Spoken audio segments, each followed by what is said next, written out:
Chapter 944. You're not even going to ask me why? You definitely won't harm me. I can't make a decision. You know better than me. If you think it's time to take it, then take it. So infuriating. I've just come up with a whole bunch of reasons to convince you. Qin Guang snappily said, since I'm here to ask for your opinion, you help me decide. Why do you need to convince me? Lu Fei fiercely looked at him. You're really lazy. Qin Guang chuckled. This is not me being lazy. This is called knowing people well. If I don't have to use my brain, why do I have to be so tired? I have to spend my energy on other things. That's true. You're a great magister. You're a bureau chief. Oh, you're no longer one now. Don't you want to know why I suggested you take it? Also, there's actually another way to take it. Say it. Qin Guang didn't want to dampen her enthusiasm. Well, first of all, you also want this money, right? Although I don't know what you want, I always feel that your ability to spend money is as good as your ability to earn money. In fact, capital is like this. Forever relying on your own money to do business. That's the experience of the older generation. It's no longer applicable in this era. Capital has its advantages and disadvantages, but it's in line with the laws of the modern economy. In this matter, that Tang Xiaokai is the best among our younger generation. Then you don't want others to take advantage of you. Even if it's only 5% of the shares, you don't want to share your results with people you don't know in the future. After all, at that time maybe this 5% of the shares will be worth more. In addition, although you took the initiative to give up the bureau chief position, you're unhappy because of this matter. You also feel at ease taking the compensation they give you. In summary, whether it's for the development of the company or for your own comfort, you have to take this money. Qin Guang nodded. That's the reason. Lu Fei suddenly smiled wickedly. So this is the solution I came up with. 5% of the shares will be given to them, but not to the Tianguang agency that you and Tang Xiaokai are working with. Instead, you will set up another subsidiary of Tianguang agency. It will be financially independent from the current Tianguang agency, but the management will be like a parent and subsidiary company. The name will be Tianguang Culture. Tianguang Media is good at everything.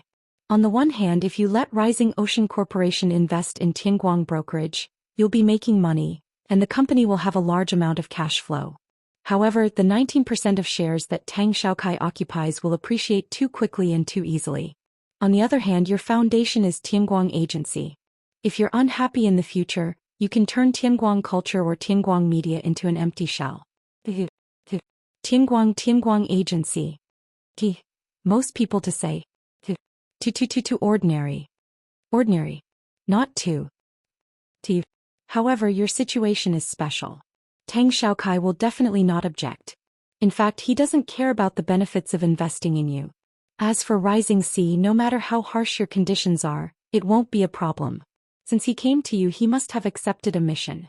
The people in Beijing only care about whether the money will be delivered to you in a reasonable manner. This way, the people in Beijing will be more satisfied. Rao Xinghai of Rising Sea has no choice. He will think of a way to explain to the other shareholders of Rising Sea. Even if he pays from his own pocket or seeks funding from others, he will find the money for you.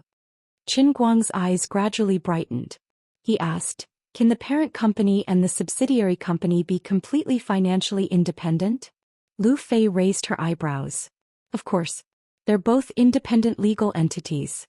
However, because of you, they added an agreement that temporarily allows the subsidiary company to be completely controlled by the parent company. Actually, they're two relatively independent entities. Actually, you can let Tianguang Agency control part of the subsidiary company. However, in principle, you and Tang Xiaokai would have to inject a certain amount of capital. It's meaningless. Instead, Tang Xiaokai would take advantage of you. I have another question. If I set up an empty subsidiary company and take 1 billion yuan from Rao Xinghai and only give him 5%, they'll still have to say something about it, right? Lu Fei rolled her eyes. Idiot. Can't you just buy some IP to put on a show? Besides, aren't you already the most popular IP in the country? You're so smart. It's enough to have a confidant in life. Why don't you help me? Lu Fei shook her head violently. I'm sorry, I'm not interested in your petty tricks. Qin Guang was angry that he was being looked down upon. However, on second thought, the person in front of him could buy a Porsche 918. She was a hidden tycoon with a family worth more than $10 billion. It seemed like this was just a petty trick to her. After dinner, Qin Guang and Lu Fei went their separate ways. It wasn't that they didn't have any ideas, but Lu Fei had to fly to the sea at night. She was busier than Qin Guang. When Rao Xinghai received Qin Guang's call, it was already past 8 at night. After hearing Qin Guang's request, Rao Xinghai felt that he had wasted half of his life doing business. You really have a big heart. You think you're losing out by buying 5% of your shares for 1 billion? Can you be a little more reasonable? I can't even get the shares of your parent company, yet you're setting up a wholly owned subsidiary company and giving me 5%? How can you be so shameless? How can you be so shameless? How can I explain this to the other shareholders of Rising Sea? Unfortunately, Qin Guang didn't seem interested in negotiating with him at all. In any case, this matter was settled. Can you handle it or accept it? Let's do it. If you can't handle it, I won't rely on your money to live. We'll go our separate ways. Qin Guang didn't say it clearly, but his meaning was clear. No matter how angry Rao Xinghai was, he could only report it as it was. On the way back to the office, Qin Guang received an unexpected call. It was from Old Master Jean. Qin Guang chatted with him briefly. Old Master Jean didn't reveal too much to him. He was just concerned about Qin Guang's current mental state. He was afraid that Qin Guang had a hard time getting over it. Qin Guang didn't like other old masters, but Jin Shiyue and Jiang Yage's grandfather had been helping him from the beginning. He couldn't be cold to him, so he spoke politely to him. Before hanging up, Old Master Jin hinted to Qin Guang about Xinghai. Old Master Jin must have received Rao Xinghai's report and called to dispel Qin Guang's concerns. Qin Guang pretended not to understand, so he didn't explain it to him. However, Qin Guang knew that Rao Xinghai had lowered his head at the speed of light. Perhaps Old Master Jin was the one who instructed Rao Xinghai to do this. However, they would never understand. Although Qin Guang loved money, he was no longer as attractive to him when he had money to a certain extent. It was already 9 p.m. when he arrived at the office. Su Li had already gotten off work and Lu Xiaoyang was still working on the copyrights. Qin Guang called Yu Hong and Fong Tianyu, who were still working overtime, to his office and announced his decision to them. After some discussion, the subsidiary company would be named Tianguang Media. It would still be Qin Guang's legal representative. It would be an empty shell for the time being. The specific arrangements were left to Yu Hong and Fong Tianyu. Qin Guang would be the one to do it. Since Lu Xiaoyang was also working on the copyrights, Qin Guang didn't want to waste his energy. He called Lu Xiaoyang and told him to buy some copyrights when he was free. It didn't matter if it was variety shows, animations, or American dramas. He could even buy some of the copyrights for web novels. Other than a certain book called Billionaire Young Master's Cruel and Doting Wife, Please Love Me 1001 Times, everything else was fine. After buying these copyrights, they would all be placed under Tianguang Media. As for the funds needed for the acquisition, they would discuss the project for the time being. When Rao Xinghai was done with the matter and sent the money to them, they would immediately start work. After that, Qin Guang called Tang Xiaokai, who was far away overseas. Actually, he didn't need to specifically communicate with Tang Xiaokai about this. However, Tang Xiaokai had given him money and people in the early stages of his business. He was very kind. Now he had to make things clear and let him understand that he had no intention of abandoning him to avoid any future conflicts. Tang Xiaokai was a sensible person. Although Qin Guang's actions had caused Tang Jiefun to make a lot less money in a certain sense, he didn't expect to make a return on his investment in Tianguang Media. He hadn't even lost all his money yet. Instead, his investment of $20 million had increased a few times in value. That was already a pleasant surprise. Besides, Xinghai's decision had nothing to do with him. It was the higher-ups who wanted to send money to Qin Guang through another channel. Tang Xiaokai was actually glad that he didn't have to take the blame again. In the end, Tang Xiaokai took a roundabout approach and mentioned another matter to Qin Guang. "Brother Guang, what's going on between you and my sister recently?" Qin Guang was stunned. "What's wrong? What did Sister Ing say to you?" "Sister, brother, the two of you are so romantic." "My sister didn't say anything. Wasn't she preparing her thesis when you were organizing the language conference?" "Yeah. What's wrong?" "She's already published her thesis. I found someone to publish it for her. It's published in a rather high-class journal. Recently, that journal is planning to organize an academic exchange.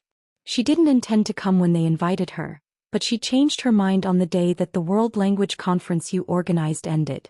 Recently, she's been busy wrapping up matters at the hospital. Did you two quarrel?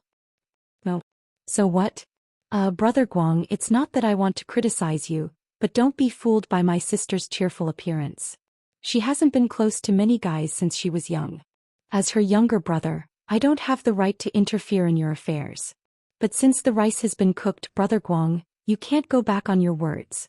Let me tell you, don't think that a celebrity like Jin Shuiwei is so high and mighty, but when it comes to living, my sister is still better.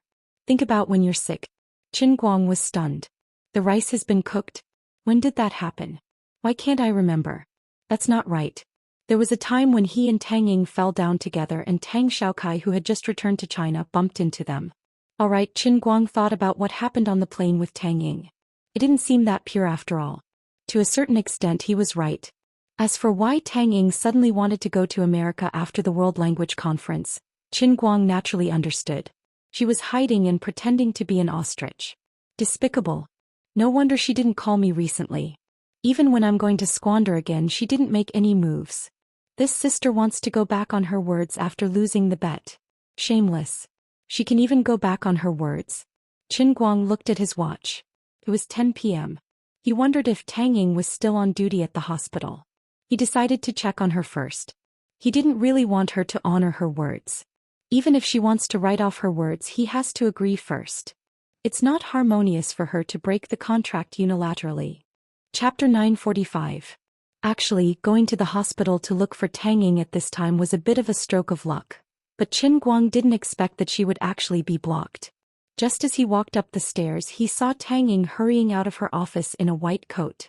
Her hair looked a little messy and her complexion didn't seem to be very good, looking a little pale. It seemed that she had been trying her best to clean up the mess on hand in order to escape, and it was quite tiring. She walked quickly, looking down at her phone with a frown. He didn't know what had happened to make her so anxious. Qin Guang saw that she was walking straight towards him with her head lowered, so he deliberately didn't make a sound. When she got closer, he suddenly let out a cry. "Where are you going?" Tang Ying let out a sharp scream. She looked up abruptly and saw that it was Qin Guang. She was instantly embarrassed and angry. "What are you doing? Are you trying to scare me to death?" Qin Guang didn't expect her to be so loud, so he hurriedly made a shushing gesture. "Lower your voice. It's midnight in the hospital and the patients are all asleep. It's forbidden to make noise." Tang Ying gave him a dirty look. "It's all your fault. You scared me when you had nothing better to do and now you're lecturing me." Qin Guang grinned. "It's all because you're always looking down at your phone when you're walking. People like you are the type of people who keep their heads down on the internet." Tang Ying tugged at his shirt. "Go away. Don't you know?" Qin Guang was stunned. "Don't know what? You really don't know? I thought you came because of Miss Tong. What's wrong with her? Why didn't she tell you when something happened to her?" Tang Ying said as she pulled Qin Guang to the emergency department of the inpatient department. Qin Guang followed behind, confused. He subconsciously thought that something might have happened to Wu Tong. What's going on? He was a little anxious. He knew that Wu Tong had come back to be the bureau chief. Previously, because he had to solve the problem of the internal force martial artist, he did not want to involve her, a police chief who was between an ordinary person and a related person. Therefore, when he had nothing to do, he deliberately did not contact Wu Tong to avoid arousing suspicion. Otherwise, with her overflowing sense of justice and sometimes reckless behavior, coupled with her little bit of power and connections to inquire about relevant matters, it would be troublesome if she were to follow them. Ever since the last time Qin Guang held a piano performance in Beijing, Wu Tong led a team to provide security for him.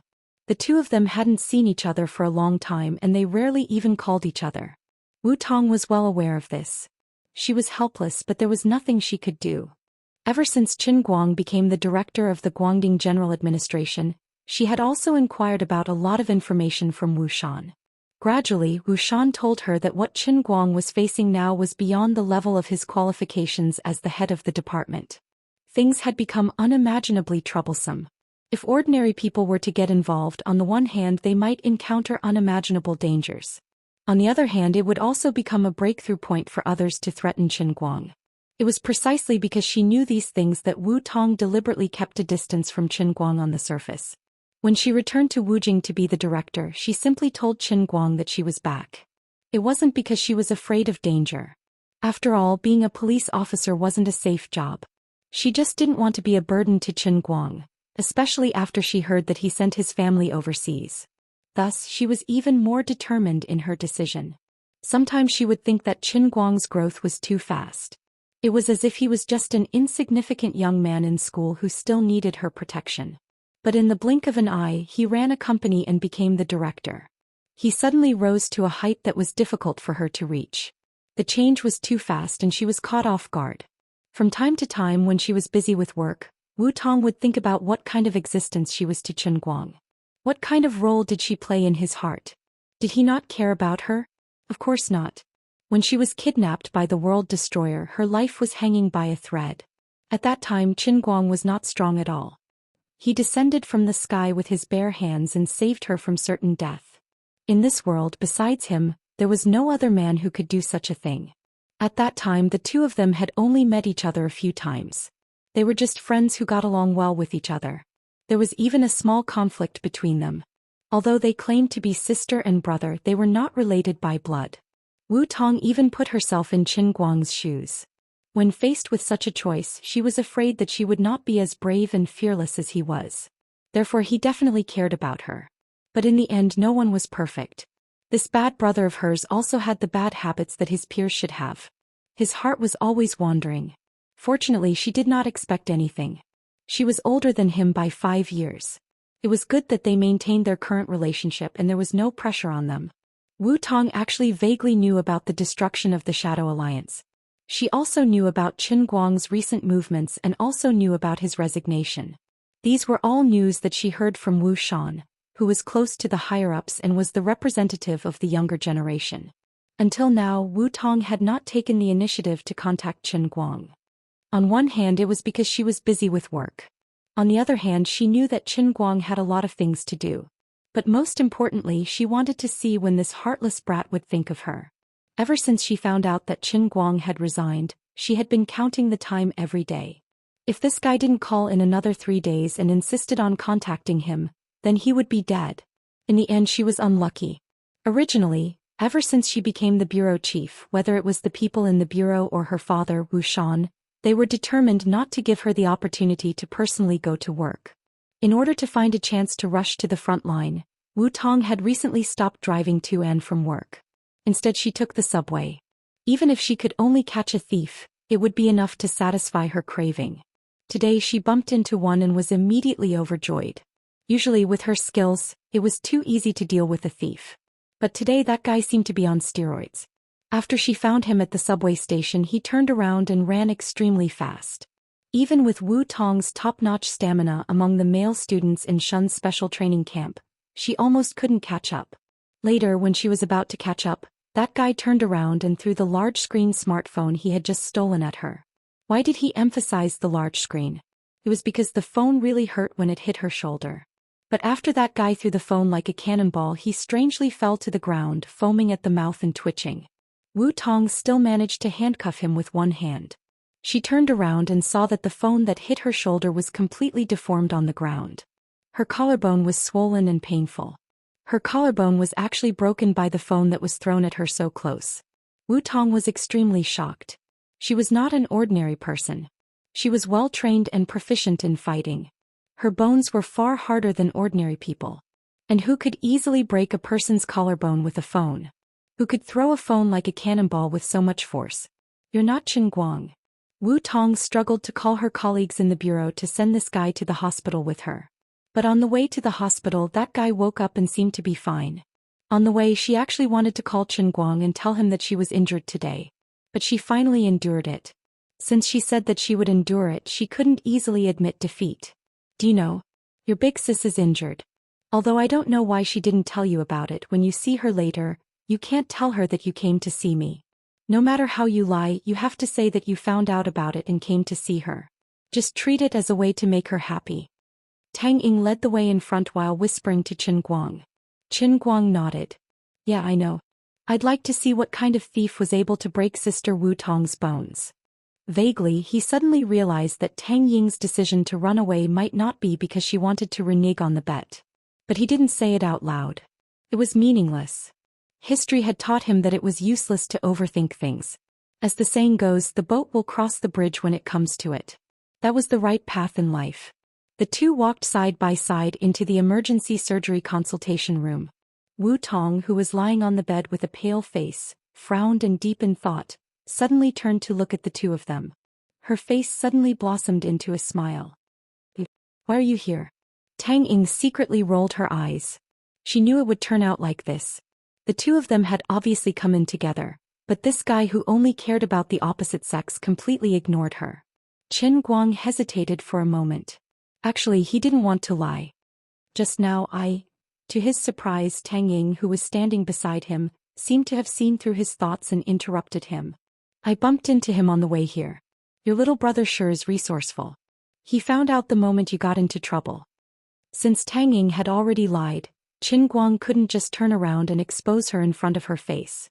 He could only chuckle. "I say, you're really something. You're already a bureau chief. Why do you have to catch a thief yourself?" Wu Tong raised her uninjured hand and clenched her fist. "My hands are itchy." He believed what Tang Ying said. It was unlikely that Tang Ying was the one who informed Qin Guang. After all, when she arrived at the hospital, she found out that the doctor on duty was a male doctor. She didn't want him to bandage her, so she texted Tang Ying. The doctor on duty was relieved. After saying goodbye to Tang Ying, he retreated out of the treatment room and closed the door behind him. Tang Ying went to lock the treatment room door. She then turned to look at Qin Guang. She couldn't be bothered to ask for Wu Tong's opinion.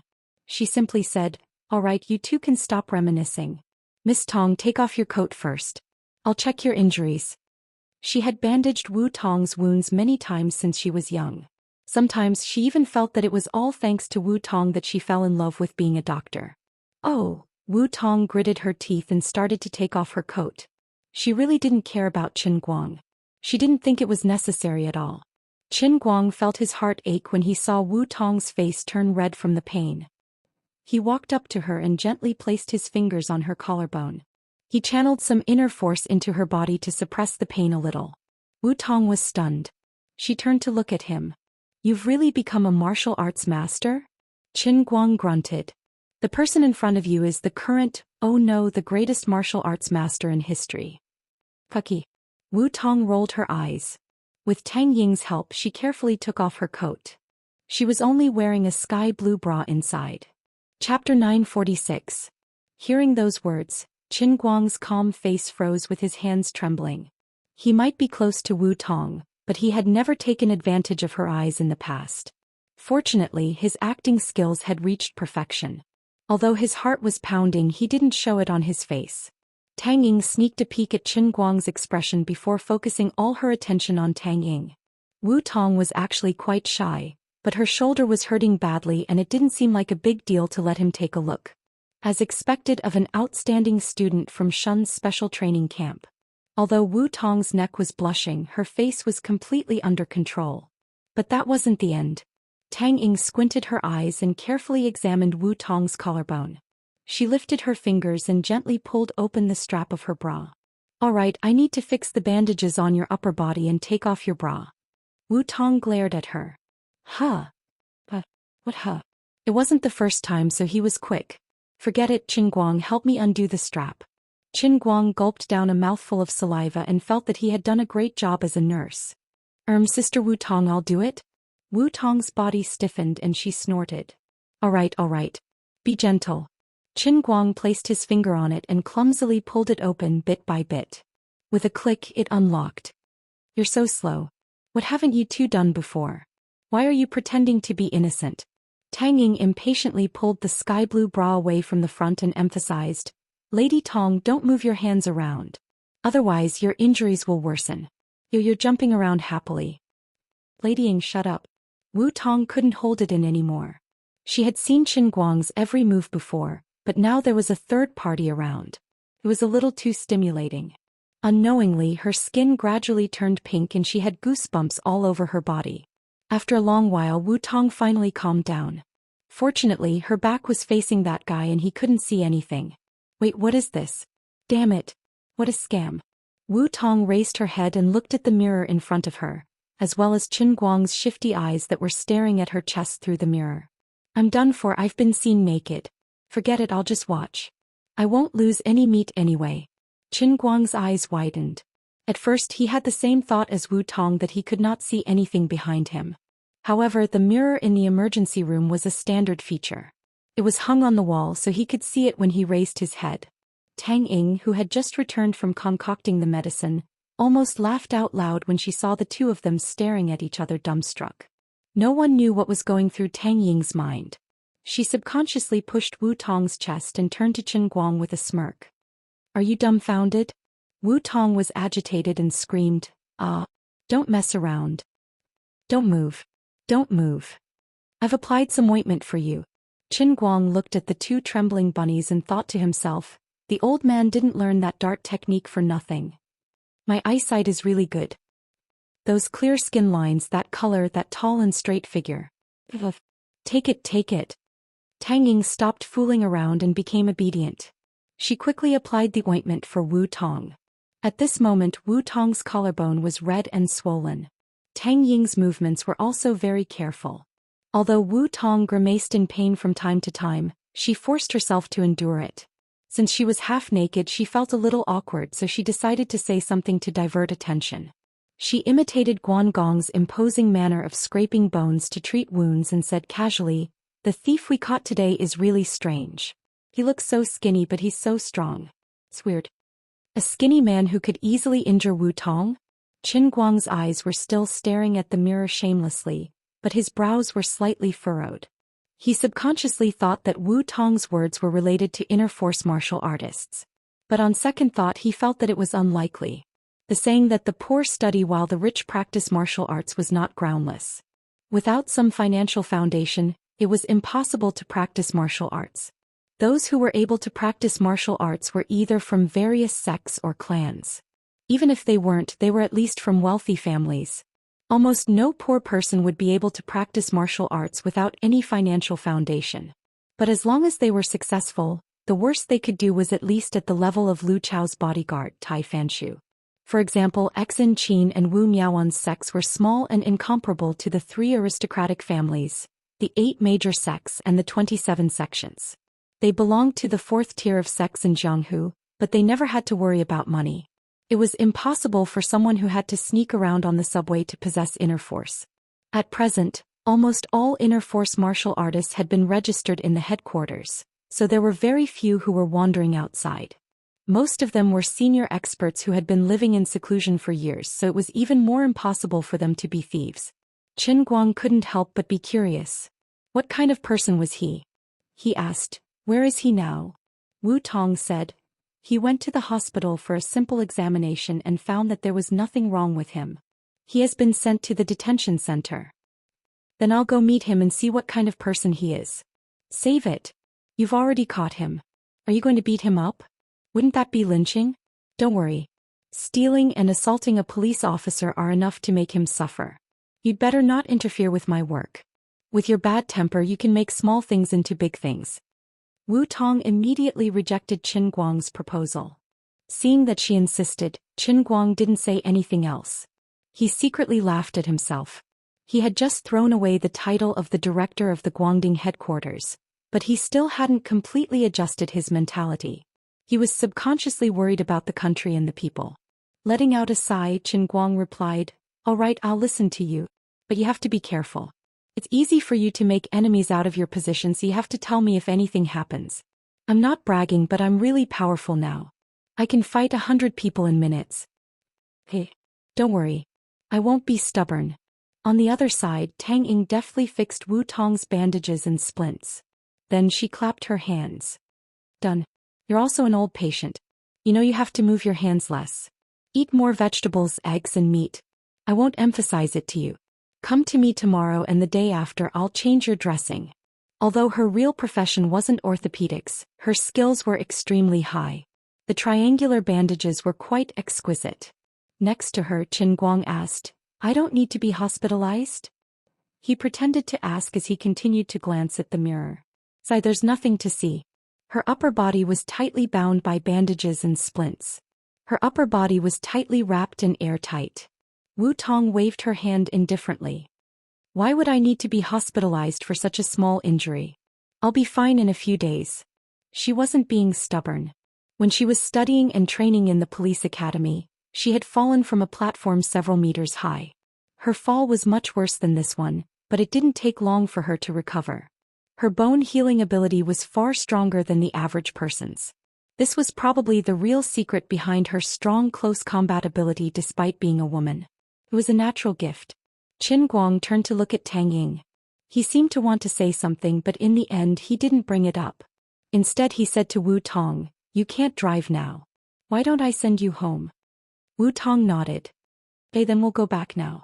Missing, can you help me put on my clothes?" As she said that, she slightly tugged at the bandages under her chest. "Missing, you're too tight. Are you trying to flatten me?" "Shut up. Your bones are fractured. If you don't fix them tighter, you'll move around and injure yourself." Tang Ying couldn't be bothered to talk to her. Just as she put on her coat, Wu Tong's phone rang again. He picked it up and chatted for a while before hanging up.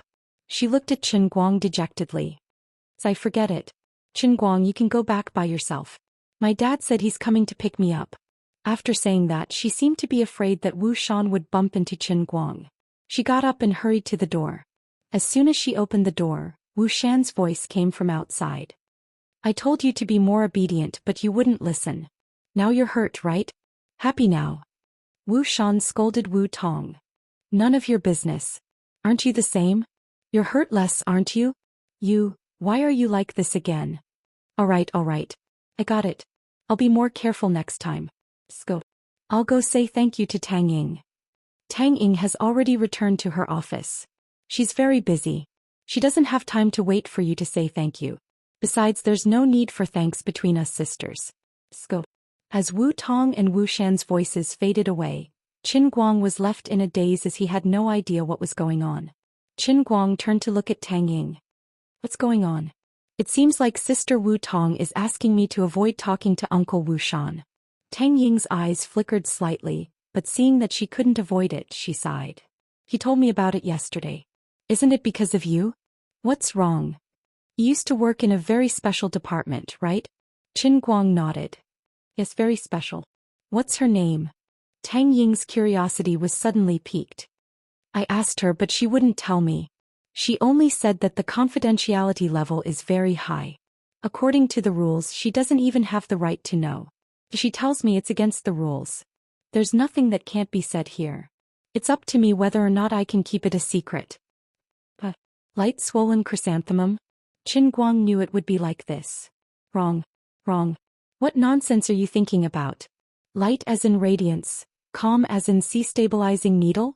Tang Ying looked him up and down. What a perverted name. Did you come up with it? I'm really innocent. But I heard that when I was named, it was because of the word light in my name. Alright, let's not talk about the name anymore. Anyway, Lady Tong said that it's easy for you to resign and leave, but it seems that some people don't want to let you off the hook completely. Their original intention was to let your old friend Wu Shan interact with you more. They don't want you to be a free man. Uncle Wu Shan will advance soon, but the things he's in charge of shouldn't be much different from now. If he maintains a relationship with you, he might be able to meet some people's needs. Chapter 947. Qin Guang rolled his eyes. President Rao was not the only backup plan prepared by the elders. These people were good at playing one trick behind his back. On one hand, they wanted him to give up his power, but on the other hand, they did not want to let go of his influence among the inner force users. Perhaps more importantly, they did not want to let go of his peerless martial arts that allowed him to kill Ouyang Tianqing. In the end, they still wanted to turn him into their tool. Tang Ying saw that he was distracted and looked at him curiously. How powerful are you now? I'm a professional doctor, but I can't see any changes with my naked eye. No, your muscles are a little stronger, but you're just a person with a nose and eyes. You don't have 3 heads and 6 arms. Qin Guang looked around and ran to the sink to find the faucet. He placed his thumb and index finger on the metal faucet and exerted some force. Here, see for yourself how powerful I am. Tang Ying walked over slowly and stared at the faucet. There were 2 clear fingerprints on the metal faucet. How did you do it? Tang Ying was shocked. He only used 2 fingers to exert a little force. He didn't even see him use much strength, but it was already like this. It was merely 2 fingers. How much strength did he have? Qin Guang chuckled. Just a little pinch and it's like this. Tang Ying still could not understand. From a medical point of view, Qin Guang's bones and muscles were like a hydraulic press. Tang Ying wanted to examine his hand again, but there was a knock on the door. Section Chief Tang? Can I come in now? Tang Ying could not care less about Qin Guang. She quickly picked up the bra that Wu Tong had left on the blanket. What's wrong? Come in. The male doctor from the emergency department poked his head in. Section Chief Tang, you guys, Tang Ying understood and quickly said. Hey, we'll go now. When the man turned and left, Tang Ying grabbed the sky blue bra on the bed and stuffed it into Qin Guang's hand. Take it. Qin Guang took it in his hand. He could still feel the warmth of her body through his fingers. What? Take care of your sister's things for her. I'm so busy right now that I don't have time to send them back to her. Whether you want to keep them for yourself or send them back to her, that's up to you. Sister Tang Ying, I still need a pair of lace underwear. The two walked out of the emergency room. Tang Ying then said, forget it, I won't ask you anymore. If there's nothing else, I'll go back to my shift. When she said this, Qin Guang felt that her eyes were slightly evasive. It was obvious that she had remembered the bet and was pretending not to know. She really wanted to go back on her word. Sister Tang Ying, I saw another chief physician in your office. You're not on duty today, right? Tang Ying was taken aback. Fine, you saw through me. Qin Guang suddenly took a deep breath and asked, so, you want to go back on your word? Tang Ying's body trembled. She was slightly stunned at first, but she soon noticed the provocative look in Qin Guang's eyes. Who said I want to go back on my word? Then I heard from someone that you're planning to run to America. Did little Kai tell you that? Don't worry about where I heard it from. Just tell me, are you trying to go back on your word?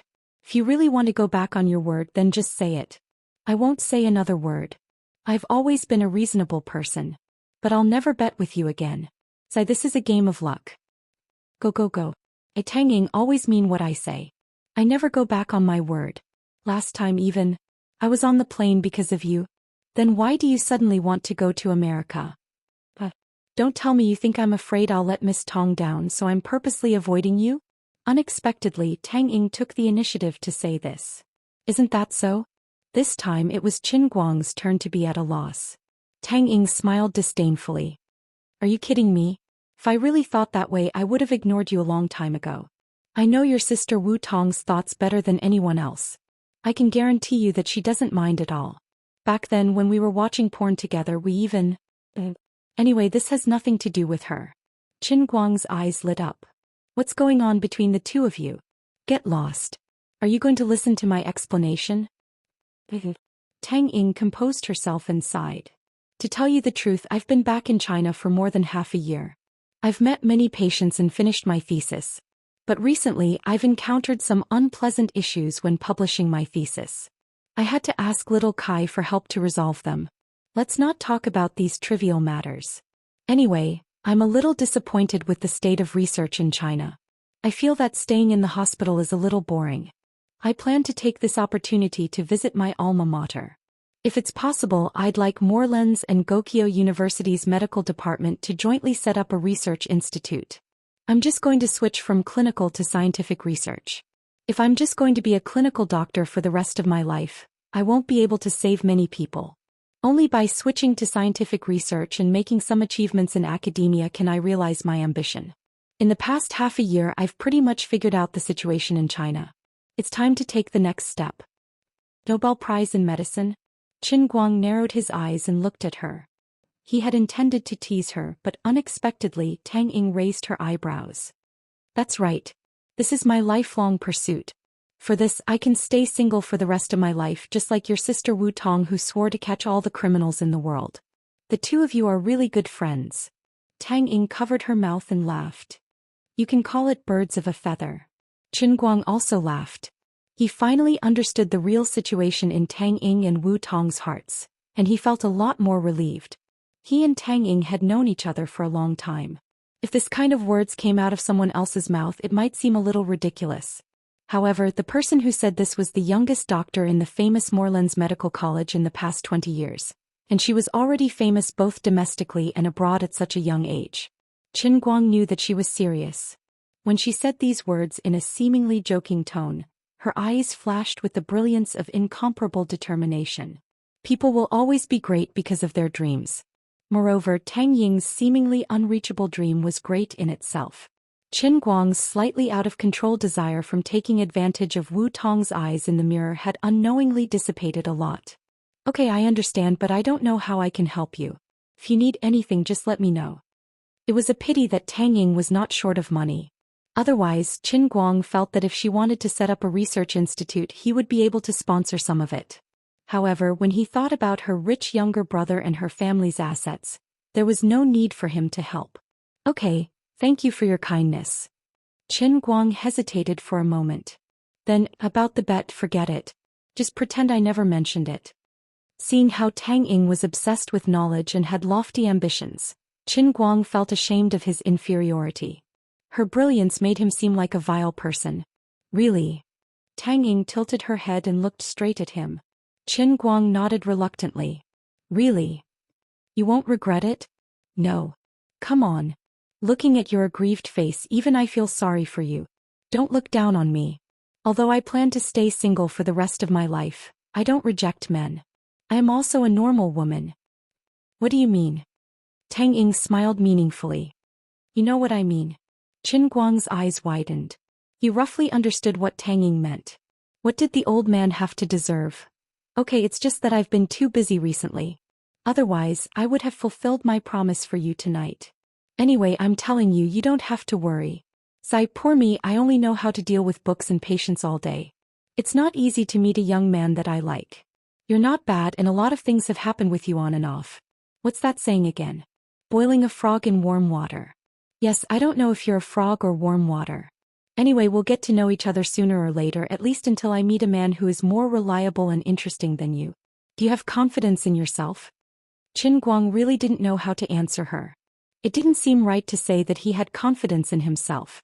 It was strange for her to talk about such improper things with a straight face. But if he said that he wasn't confident, he would feel uncomfortable. As the two chatted, they unknowingly returned to Tang Ying's dormitory. Her roommate, the female doctor, was not around tonight. Qin Guang sat down and took a sip of the cold tea. You're not going to the on-call room? I'll go later. I need to take a break. By the way, if we can really set up a research institute, won't you be a professor at my school?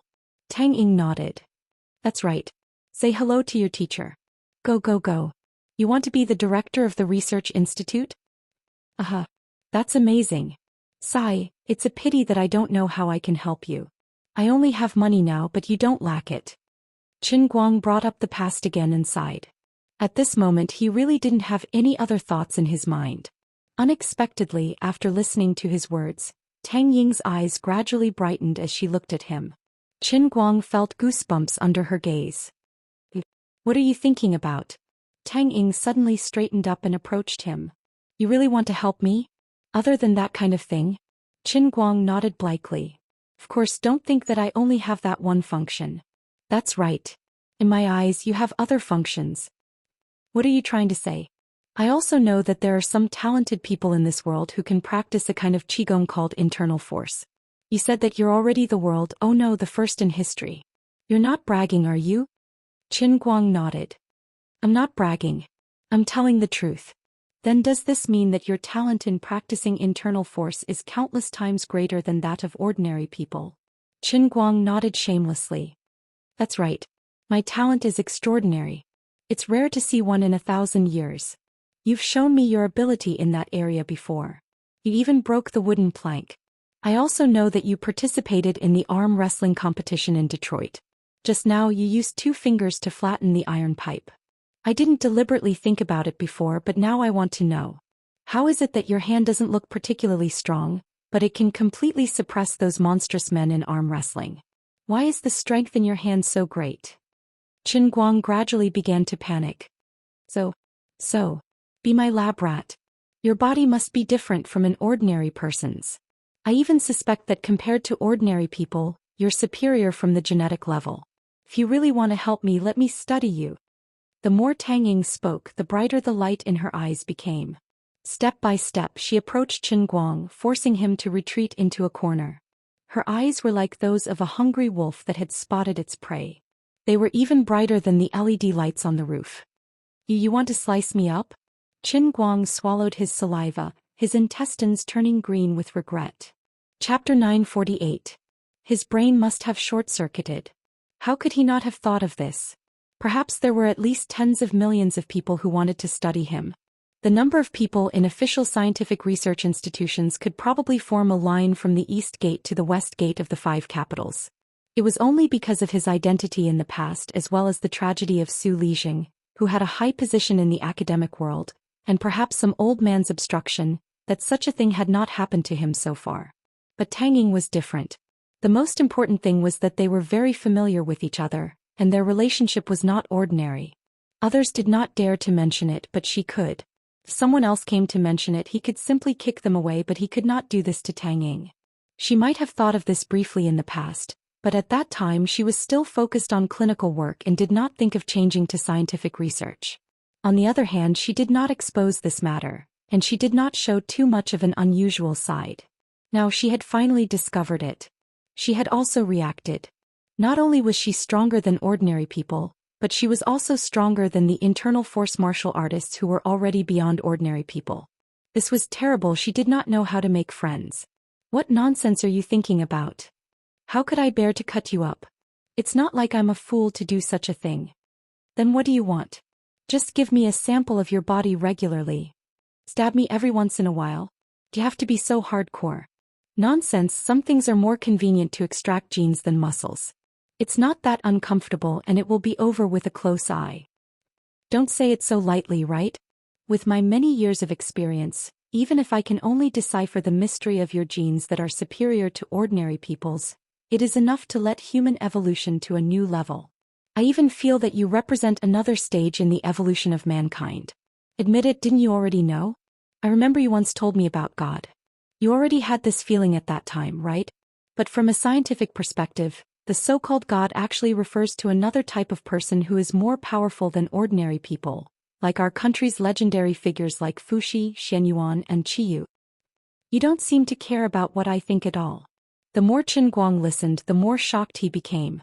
At this moment, Tang Ying reminded him of another person who had died but was still alive, Nikasi Taipel. In a sense, Tang Ying and Nicole were actually quite similar. They were both mad scientists. These kinds of people looked no different from ordinary people under normal circumstances, but once their thoughts were completely opened up, they would immediately reveal their differences from ordinary people. They had extremely terrifying logical reasoning and analysis abilities. They could often find the entry point that ordinary people couldn't comprehend from the small details, and emit unimaginable ideas. This train of thought seemed absurd at times, but it was extremely logical. Great scientific achievements often came from a sudden idea after a long period of preparation, just like Newton's discovery of gravity. At this moment, Tang Ying seemed to be making wild guesses, but many of her deductions were on point. So what are you planning to do? Please give me a definite answer. I'm really scared. Didn't I already say that? I want to study your genes. Can I refuse? Then I'll die in front of you. Don't be like this. Do you want my blood or my flesh? Or should I give you a few strands of my hair? If it doesn't hurt, I don't particularly mind. For the sake of our relationship, anything can be discussed. Hair won't do. Although I can extract part of the genes, it's still the stratum corneum after all. It's not representative. Can you stop keeping me in suspense? Just give me a quick death. Tang Ying finally used her chest to push Qin Guang hard against the wall. Her hand slowly moved downwards. Her face was red, but it wasn't a red of shyness. Instead, it was a flush of excitement and ecstasy, like Columbus who discovered a new continent. She seemed to be talking to herself, but also seemed to be answering Qin Guang's question. I was really stupid in the past. Why didn't I think of this earlier? Actually, I've already extracted a few samples from your body, but at that time I didn't even realize it. What a waste of resources. As soon as her voice fell, Qin Guang's body stiffened. A certain part of him was pinched. He finally understood. After all this time, she had her eyes on his countless monkeys and grandchildren. My sister is amazing. Why didn't you say so earlier? You really scared this baby to death. Be reasonable, this can be done. I think so too. So, I'm suddenly interested in honoring the bet. Can you not be so realistic? There's no other way. I'm just that realistic. Are you interested now? Qin Guang realized that he had really been tortured tonight. Originally, when he first came here, his heart was in turmoil. Then he met Wu Tong. When he heard that Wu Tong was injured, his heart calmed down. Then he saw that Wu Tong's injury wasn't too serious. Between Tang Ying and Wu Tong, one was a wounded soldier and the other was a battlefield doctor. Coupled with the spring scenery in the mirror, his calm heart started to move again. Later he planned to use the excuse of sending Wu Tong home to have some fun, but in the end she ran away with her father. Later he was shocked by the ambitious Tang Ying. Ashamed of his inferiority, he activated his saint mode. In the end, it didn't take long for him to become a saint again. After so many twists and turns, he still had to have sex today. Damn it, fortunately this old man's mind and physical body have been tempered to be as strong as iron. If it was an ordinary person, they would have collapsed to the point where their eyes would have turned black after being tossed around in such a short period of time. 5 minutes later. Are we going to start now? Hey. 10 minutes later. Are you trying to break my ribs? Can you be more precise? I think I need some Vaseline. Give me a moment. Half an hour later. Can you cooperate a little? The heat from the friction is about to ignite. You can't blame me. It's not like you don't know how good I am. Forget it. I have a little movie here. Let's cooperate. An hour passed. I can't take it anymore. Come on, I feel like it's almost done. 2 hours passed. I'll be damned if I believe you. Tang Ying glared at Qin Guang fiercely as she took out a test tube from her desk and placed it on her lower abdomen. She carefully rubbed the bank card on her body. I won't use this trick on you next time. So, are we going to do something more directly? You wish. I'll buy you a small electric motor. As Qin Guang continued to take advantage of the situation, he looked at Tang Ying. When she was done, she slapped Qin Guang's hand away and wiped her body with a napkin. She then dressed up and said, "All right, you're no longer of any value to me today. Go away. I won't be sleeping tonight. I have to deal with the sample tonight or I'll only have 4 hours left. You know what I mean." But, you're not going to shower? I'm busy. I'll go to the bathroom after I'm done. Bye. With that she took the test tube and ran away. Qin Guang thought he would be able to sleep in Tang Ying's dormitory tonight. He never expected that she would really not go back to the dormitory. He waited in the dormitory for more than 10 minutes. When Qin Guang called her again, she was already at the cold storage of Gokyo University's old campus. While Qin Guang packed his belongings and left. His heart ached so much that he couldn't breathe. He used to think he knew her well enough, but she had 1,000 faces. She was like a completely different person when she was at work and in life. But on second thought, it wasn't hard to understand. If she didn't have the spirit to study without distractions, how could she have gotten a PhD from Moorlands University at the age of 26? In fact, a long time ago, Qin Guang had thought that he would eventually encounter a situation where people wanted to study him. After all, he had always been high profile. He had repeatedly displayed too many talents that surpassed his generation and race. But as his status rose, he gradually stopped worrying about such things. As long as he was unwilling, no one in this world could force him, not even the emperor himself. But he didn't expect that a thief in the house would be hard to guard against. Sister Tang Ying, who was on his side, was actually a mad scientist deep down. Moreover, her specialty matched his. Perhaps this was fate. From the first time he picked her up outside a bar when he was still on the internet, this day was destined. Forget it, let her study him. Anyway, he didn't suffer too much. Even if she really cracked some of the mysteries at the genetic level of his body, it was in fact the most basic body function among the countless skills and abilities provided by the heavenly Holy Grail. This didn't affect him being ahead of the human race and the times. It was an honor to be the cornerstone for her to realize her dream. Perhaps years later, because of his great and generous contribution, mankind would truly achieve a leap in evolution and march out of Earth and into the universe. As the greatest lab rat in history, he would also leave a deep mark in the history of mankind together with Tang Ying. He would certainly be remembered by history and engraved on a monument. This might become the greatest sperm donation in human history. Sitting in the phaeton, Qin Guang's face was shining with the same brilliance as Tang Ying's. I'm really great. Ahem. In the next few days, Qin Guang didn't run around anymore. Instead, he was a good student at school for a few days. In between, he visited Wu Tong. In the end, the elder sister had only been lying at home for less than 2 days before she was brought to her director's office. Because something had happened and it was a big deal. She was a little anxious. The thief she caught the day before yesterday had stopped breathing without any warning in the detention center.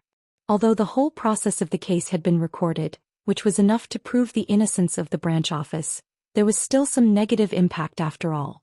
Wu Tong also felt very innocent. During the whole process, she didn't even punch the thief once. During the examination at the hospital, there was no abnormality in the thief's body. When he was detained, he was also served well and there was no violation of any rules. According to the autopsy report, the cause of this person's death was due to overwork and the sudden functional exhaustion of the organs. On one hand, Wu Tong was busy providing evidence to prove the innocence of the law enforcement officers, and on the other hand, she had to deal with the influence of public opinion. So, even though her injury had not fully recovered, she could only go to work with it. Qin Guang couldn't help much in this matter. As for Tang Ying, she was completely in a state of work. Less than 3 days after taking samples from Qin Guang, she crossed the ocean and went abroad. Her plan to start a research institute was officially put on the agenda, and no one could stop it. Chapter 949. As for Qin Guang himself, things were still going according to plan. Although time was tight, the experienced Tianguang manager handled things in an orderly manner. Apart from the fact that the male lead had not read the script nor participated in the rehearsals so far, Director Yang Shi had to personally act as the male lead during the rehearsals to temporarily cooperate with the rehearsals. There was no other problem. The warm-up of the play on the internet was almost over. Just like in the past, the people who supported him and those who dissed him were divided into 2 groups. There was also the neutral group who had nothing to do with it and were enjoying the show. In short, it was boiling. Nowadays, Qin Guang's show never worried about attention and popularity. He had already walked further and further on the path of a phenomenal controversial figure. Once he set out, there would be no turning back. Unlike other celebrities after becoming famous, they would gradually cherish their feathers and try their best to get away from all kinds of disputes and criticism. However, the almighty Superman did not do so. Feathers? What was that? Why should he cherish them? This young man who had appeared out of nowhere was like a meteor spinning in the sky, a path of sparks and lightning, tossing and turning, never stopping. He never seemed to know how to restrain himself. He always liked to challenge things that others thought were impossible. Every time he fell silent for a short time, it seemed to mean that he would explode again. Every time he erupted, it was enough to shock everyone's eyeballs out of their sockets. Sorry, he was never interested in things that followed the rules. As long as he made a move, it would definitely be a big move that defied common sense. Even his die-hard fans, while stubbornly supporting him, would secretly have doubts in their hearts, worrying about whether he could really do it. But the more worried they were when he really did something incredible, the more shocked they were. The feeling of seeing the person they liked and admired once again overturning common sense and standing at the peak of the domain that he wanted to stand at was even stronger, making people's hearts beat faster and their blood boil. He made many people understand that in this world, many things that seemed impossible could actually be turned into reality. He even became the hope in many people's hearts. For example, when Qin Guang participated in the World Language Conference, a patient with lower limbs paralysis secretly made up his mind that if Qin Guang won the championship, he would try to walk again. If he tried again, perhaps his nerves would recover. In the end, Qin Guang succeeded, and the patient stood up on his own with tears brimming in his eyes. There was also a businessman who had lost all hope after his business failed. He sat on the balcony of a 28-story building and watched Qin Guang's live stream in the World Arm Wrestling competition. Finally, he gave up the idea of committing suicide and decided to face his fate bravely. The heavy debts he had on him were just like those huge men defeated by the thin Qin Guang. Although they looked strong, they were not invincible. There were actually quite a number of such people. Although many people were unwilling to admit it, Qin Guang had been using his seemingly absurd but actually surpassing absurd challenges to change the world bit by bit. As for the haters and haters who didn't like him, whenever he made a move, they would temporarily forget the past embarrassment and bite the bullet to slander him online or in real life. Even if they had been led into the ditch by him again and again, they would repeatedly tell themselves not to jump to conclusions easily in the future. But when this guy jumped out again and again, looking at what he was going to do and then using their self-proclaimed rational brain to judge. They couldn't help but question him subconsciously. It was precisely because of Qin Guang's complicated character that those who liked him even more because he didn't disappoint them time and time again. At the same time, those who hated him had no choice but to change their inclinations and like him. Of course, the most stubborn haters would gradually change from dislike to hatred because they lost face again and become even more stubborn. But there was an old saying that a mediocre person who was not hated by others. Since embarking on the road of becoming a celebrity, Qin Guang didn't expect himself to please everyone. No one could be liked by everyone, let alone a flamboyant new internet celebrity like Qin Guang. It didn't matter if others liked him or hated him, said good things about him online, or changed different ways to slander him. If he could control them, he would control them a little.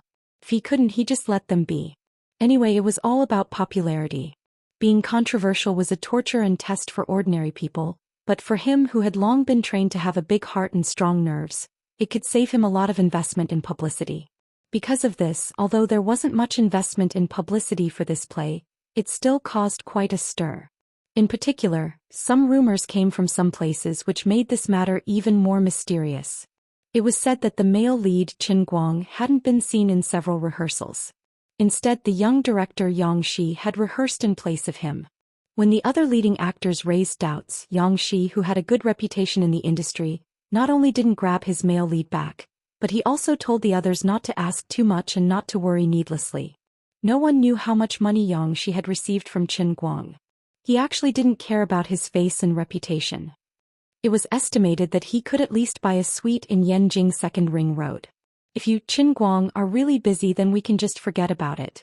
But it was said that during this time he actually didn't care about the play and stayed in school like an ordinary student. Moreover, someone found the printed script that Xianxia had prepared for Qin Guang in his office. This meant that the male lead hadn't even read the script from beginning to end. Yes, you invited us to perform in the play and the remuneration is almost 5 times the market price. It's so high that it's impossible to refuse. But all the other professional actors and main producers are working hard to rehearse. And you, an unconventional male lead, actually don't care about it and become a student? You're messing with us. Of course, although almost all the main actors were dissatisfied, the remuneration was high, and the breach of contract was also high. They couldn't bear the cost of breaking the contract easily. Secondly, although Qin Guang was only a newcomer in the entertainment industry, some channels, both overt and covert, showed that he had power and influence beyond ordinary people's imagination. Although many people had the idea of refusing to perform, in the end they endured it. Forget it, a lifetime of fame will be ruined this time. I'll just treat it as accompanying the prince to study. I'll just play with him. Don't other professional singers sing on stage with President Chong from the Qianda group from time to time? Although this matter was a bit disgusting, it was over with a pinch. But in the end there were still people who were dissatisfied. Although they didn't show it on the surface, they couldn't help but say it secretly outside. In fact, Xianxia was also quite helpless. Although he knew Qin Guang's ability, he also felt that not reading the script from beginning to end was a bit strange. In private he had told Qin Guang many times, but Qin Guang just didn't listen. He was determined not to cooperate, and he even said, "Don't panic, the sky won't fall, even if it does, I'll be able to hold it for you." In the end, Xianxia seemed to have no way to deal with this person, and could only let him do as he pleased. He also knew that the rumors that were spreading outside were actually spread by the internal staff of the production team. He asked Qin Guang if he wanted to rectify the internal situation and find out who was the one who didn't keep their mouth shut and had no professionalism. In the end, Qin Guang didn't care and said that he would let it be and not investigate the matter. At that time, the conversation between the two went like this. "Qin Guang, this isn't good for your reputation, right? It doesn't matter. It's meaningless to say so much before going on stage. Whether it's a donkey or a horse, we'll see in a minute. I understand the logic, but can you come over and take the script I printed back to have a look?" "No need, my memory is very strong. I'll just read it once before going on stage. Also, if there are many people in the production team who are scolding me, don't hide it. You can complain about me as much as you want on the set. It'd be best if I can see you complaining outside tomorrow. That would be even better. I slightly regret coming here this time. Recently, my peers in the circle have already spread the word that I'm a laughing stock. Director Deng also called to scold me, saying that I didn't properly lead the show for you, but instead accompanied you to mess around. I had to quibble with him that I wanted to use the play to train you and barely muddle through.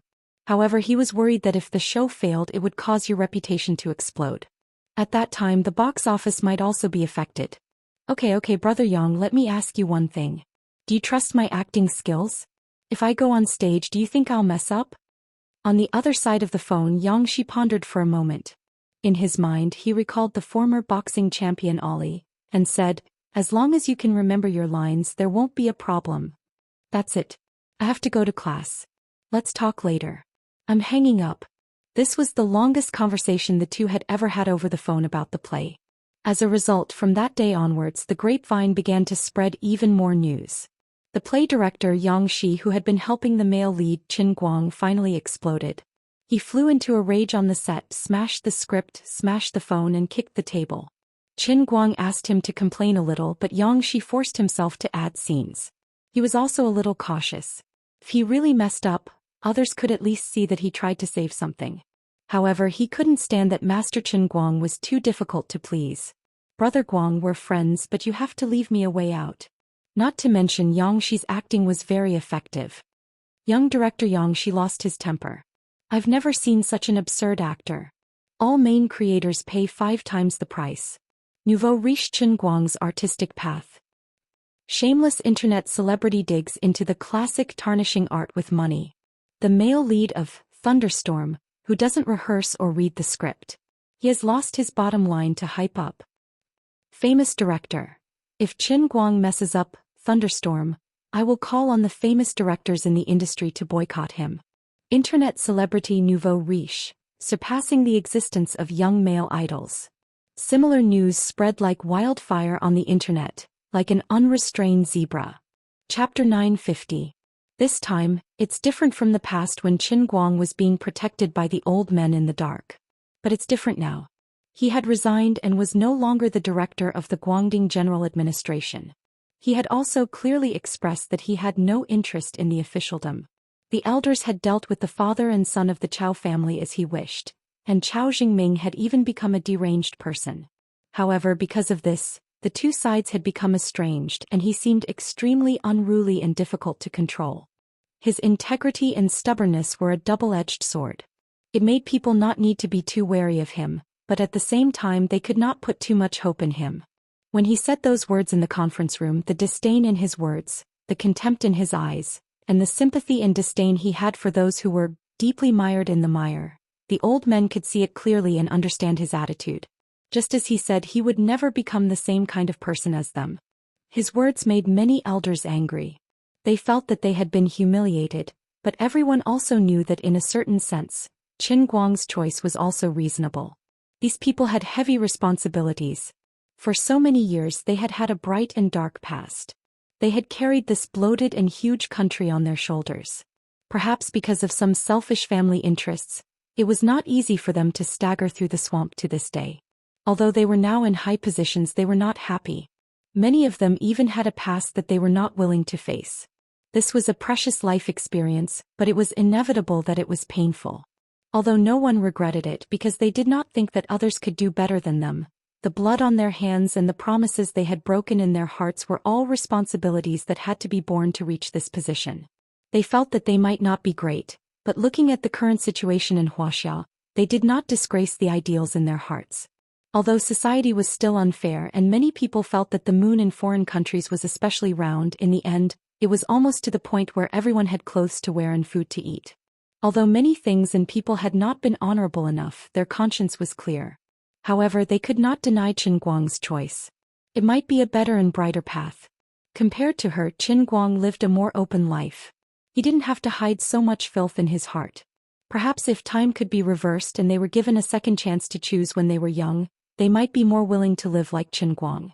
Since they couldn't change his personality and they couldn't drag him down this path, the elders didn't have the intention to continue to train him in the direction they wanted. In short, Qin Guang had no possibility of entering politics in the future, so his personal image was not that important. So now Qin Guang had completely become a wild wolf that was allowed to roam freely. He could do whatever he wanted. Even if others slandered him, the old man would not take the initiative to help him clean up the mess. As for Qin Guang himself, he deliberately let the public opinion on the internet ferment as it pleased. Even when Yu Hong asked him if he wanted to think of a way, he not only did not try to clear his name, but he also asked Yu Hong to take the initiative to pay more people to criticize him for acting in a drama. The more people scolded, the better. The more hatred they could attract, the better. Whoever wrote the most beautiful article would be able to make others gnash their teeth in anger. Qin Guang would even add money as a bonus. Qin Guang had absolute confidence in his acting skills. He did not believe that he would mess up Thunderstorm at all. At least that was what he thought until he opened the script for the first time. He had played this kind of trick more than once and it was always the same.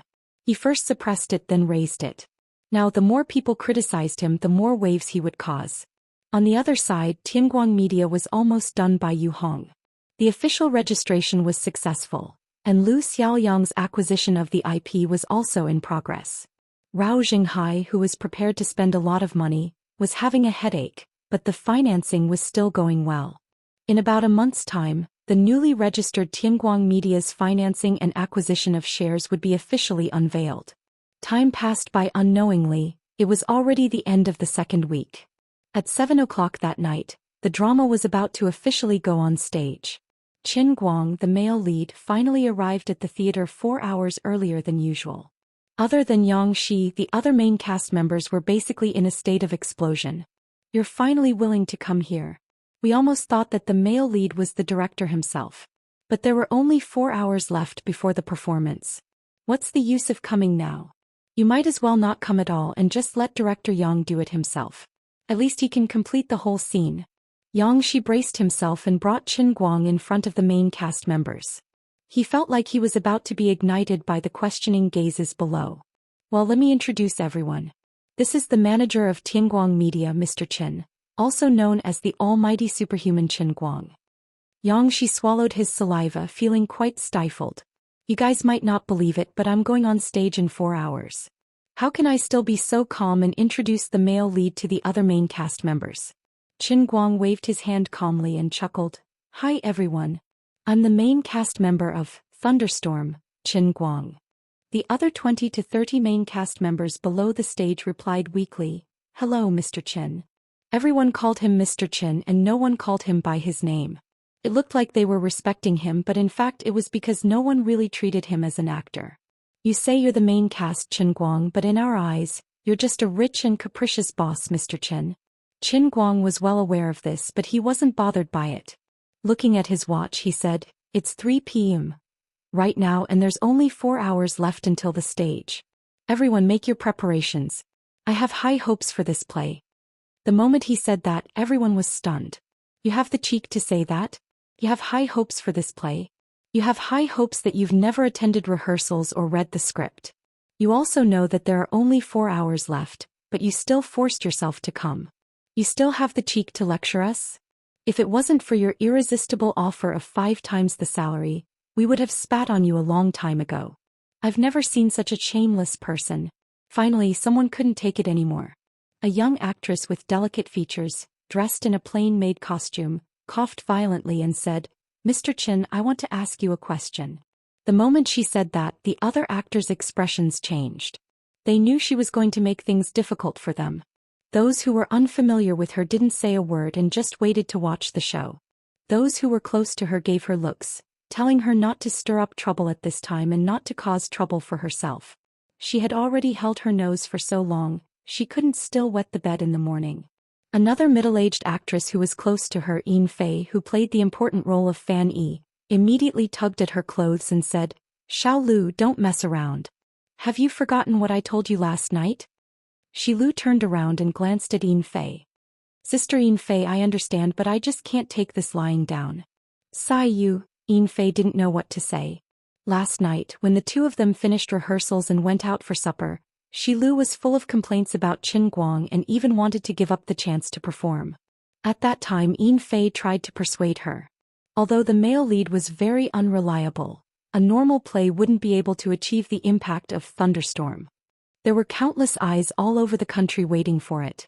When the time came, it didn't matter how bad Qin Guang's acting was. Although it might affect their acting standards and condition with him as a foil, wouldn't it reflect the high standards of these professional actors?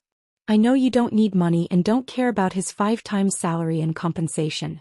But although you have some connections in the industry, you are still a newcomer. Participating in such a high-profile show is good for your development. At most, don't treat this play as an art performance. Treat it as a reality show. At that time, Shilu was reluctantly persuaded by Yin Fei. But she was still young and impetuous. Today she was like a barrel of gunpowder. On the other side, Qin Guang had already turned his gaze over and looked straight at the girl. Oh. What's the problem? Shilu took a step forward. President Qin, do you know the name of the character you're going to play? Hearing this, Xianxi's expression changed slightly. He stepped forward and interrupted. Shilu, don't joke around. Qin Guang carried it before. Qin Guang answered straightforwardly. I don't know. F***ck. Xianxi was dumbfounded. I was just about to wash the floor for you. You turned around and peed on the floor. Can't we talk properly? How do you want me to wash it for you? This time it's even healthier. I can't even wash it. Shilu pointed at Qin Guang. Her hands were trembling and her lips were trembling. She couldn't speak for a long time. She didn't expect that Qin Guang would dare to admit it. You don't even know the name of the character you're going to play. And we thought that even if you didn't come to rehearse, you would have at least read the script in private. If you didn't say it yourself, we wouldn't have dared to accept this reality. Can a person really be so unreliable? She was so angry that her eyes were wide open. Her originally fair face had turned bright red because of her anger. The other main cast members also felt their hearts skip a beat. This is so infuriating. We might be acting in a fake drama. Despair. Alright, Yin Fei didn't want to persuade Shilu anymore. She also wanted to see what the most deceitful male lead in history could do. So what did you mean by reminding us that we only have 4 hours to go on stage? What do you mean by placing high hopes on us? Are you trying to make all of us into a joke? Qin Guang. What's going on in your head? Have you lost your mind? Shilu took a step forward and glared at Qin Guang. She felt that there was a ball of fire burning in her chest. He had too much resentment to vent. Qin Guang shrugged. Didn't I just say that I'm taking this matter very seriously? I take this very seriously. Alright, stop fooling around. I have to go look at the script. You guys hurry up and go through it. After saying that, he wanted to leave again. The old man didn't have the time and energy to care about everyone's feelings. Time was a little tight. Rather than wasting my breath here, I might as well go read the script. If I had to painstakingly explain myself to every single person who didn't believe in my abilities, then I would tire myself to death. Shilu was so angry that she laughed. She turned to look at Xianxi. Senior. Director Yang. Look at how sloppy he is. Back then I only came here because of you. How dare he act like this? Xianxi waved his hands. He didn't have the pretentious aura he had in the past 2 days. He forcefully defended himself. Shilu, don't get too worked up. The situation isn't that bad. Qin Guang is really the most talented actor I've ever seen. He's a natural actor. Alright, stop fooling around. Shilu turned to look at the others and steeled her heart. Do you think I'm fooling around? I just don't want my dreams to be humiliated. He's insulting the performing arts. Forget it. I'm not acting anymore. After saying that, she turned to walk out.